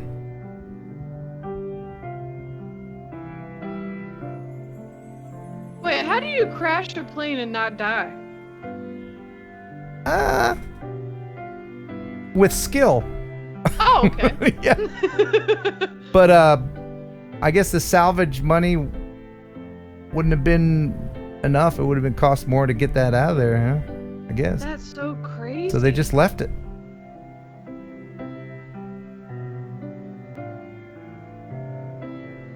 Wow. Isn't that interesting? It's kind of, this is what airports would look like if humans just left, Ooh, don't word it like that. Well, I mean, nature would take over again and... That's scary, Ken. Yeah, well... Isn't it... What a cool juxtaposition between technology and just nature. Yeah. Nature reclaims, you know what I'm saying? Yeah, what a cool thing, though, to drone. Oh, yeah. How could you resist? You can't. Mm-mm. You know what? If the music were to be changed on the other scale of emotions, this could be the scariest video you've ever watched. Oh, you're right.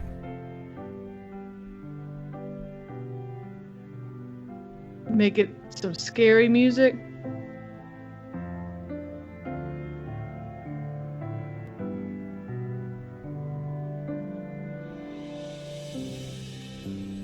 Wow, look at that. That is fantastic. And Very now, cool. And now, just for Ashley.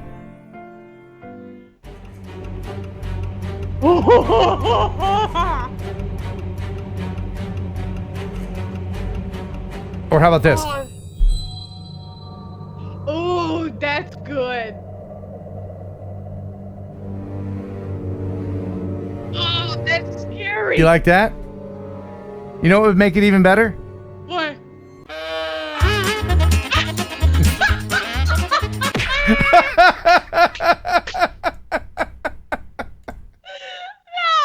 Sorry, Renan. Sorry, Renan. Thank you very much for sending that in.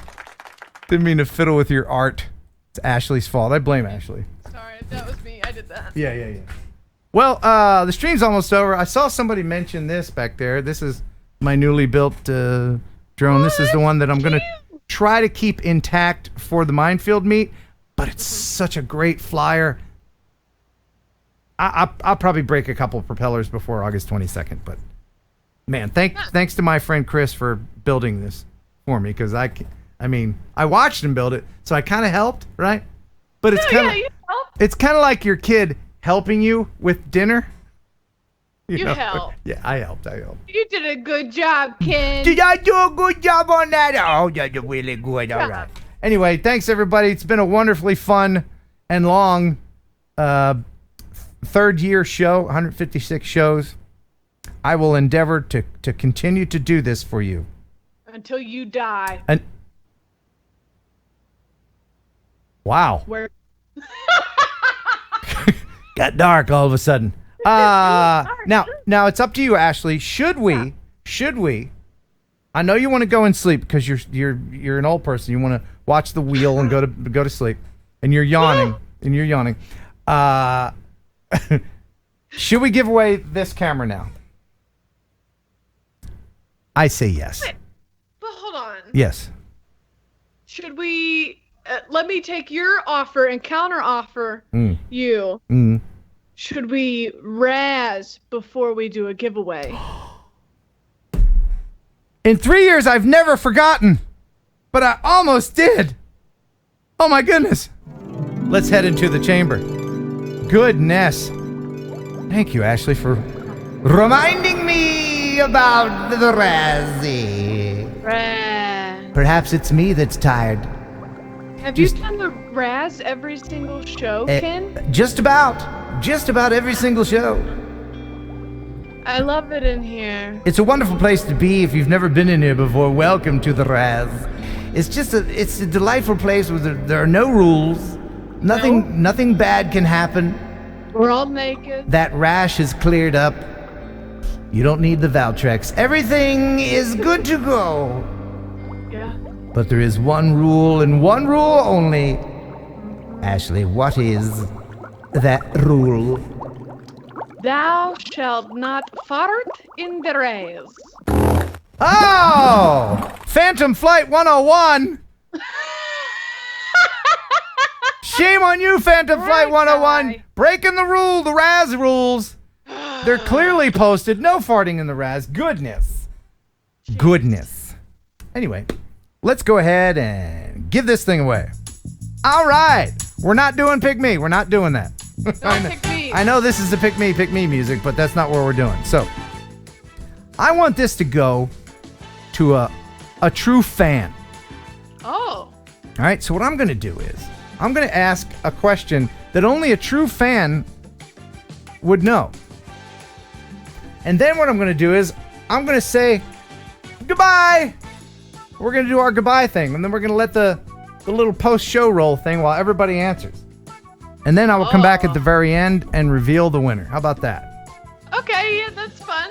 All right. So here is the question for the Feiyu Pocket. On my channel, who is playing pinball? We hope you enjoyed the show half as much as you would have if it had been twice as good. Well, there you go. You ponder that. That's all I'm going to need. If nobody gets it, we'll give it away next week. I think that someone will get it, though. I will ask it one more time. Who on my channel is playing pinball? Thank you so much to Zoe FPV for being on. She's amazing. Ashley can attest to that. Go check her out. Check out Ashley's channel. There's a link in the description. Thank you very much, Jamelle, for being a great Atlanta host. I will see you again soon. Thanks, everybody, for supporting the channel over the past 3 years. Consider supporting on Patreon. Until next time, thanks for watching. Thanks for subscribing. Bye. And bye. That's it.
enjoy pigeon jerky. Pigeon jerky. The killer like a processed meat. Say I enjoy pigeon jerky. Pigeon jerky. And you give your family a treat. Establish nutrition to help them grow. And it's full of fiber to make them grow. You enjoy pigeon jerky. Pigeon jerky. A tail like a processed meat. Yeah.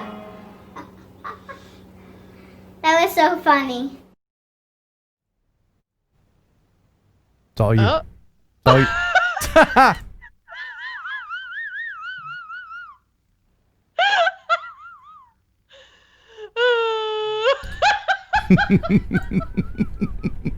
And we're back. Hey. So wow, I was surprised how many people got the right answer. I think I know the first person, but I will go back. Here is the actual video with the answer. The answer is, of course, Brad Pitt was playing pinball. This is from 8 years ago. There was some dude. I was working at a place. I had my pinball machine in there. Some dude came in, this dude, and I said, "Anybody ever tell you look like Brad Pitt?" And he's like, "This is how he's like, no, nobody told me that." And I said, "Well, you kind of do." He even kind of has Brad Pitt mannerisms. Doesn't he look like Brad Pitt? Yeah, he does. He's very Pitt-esque. Very Pitt-esque. Yeah. Look how young I am 8 years ago.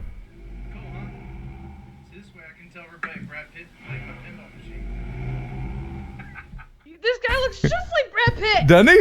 It's crazy.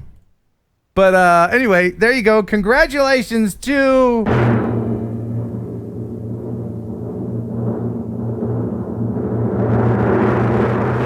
I don't know. I don't know. Forget him. Who cares? I think it was Phantom Panic. I'll have to go back and look. Congratulations. I will double and triple check. Double and triple, quadruple check. But thank you very, very much. If you knew it was Brad Pitt, then you are a true fan, and I appreciate the hell out of you. I love you. Aww. In fact, here is Ashley to tell you how much I love you. So here's the thing. What you guys don't know about Ken is before you all came into his life and he found his love of drones and the drone community, Ken was deep in it, you guys. I'm talking anything you can think of. Heroin. There was a little bit of meth. And he wasn't even drinking water. He was just living off of his own urine. And I looked at Ken. And No, what the hell? You know, that's a great... that one got me. For those who don't know, Ashley did a morning show with me and Kelly, and I would always love to just, in the middle of something, sometimes we'd stop a song and be like, and go. She'd always have something. And go. You guys would do that to me. And no matter what we did, she'd always make some silly crap up. Anyway. But I wasn't ready for you to agree with the fact that you little bit. Yeah. Anyway, so thanks everybody. It's been a fun show. I think we're just like 2 minutes short of it being 3 hours. So with that, I'm going to go ahead and turn off the light like I do. Friends, I'm going to turn off the light. I'm going to take off my shoes and put on my sweater. And then I'm going to hold up my sign like I do. And I'm going to say, buh. And Ashley's going to say, and bye. and I'll wave.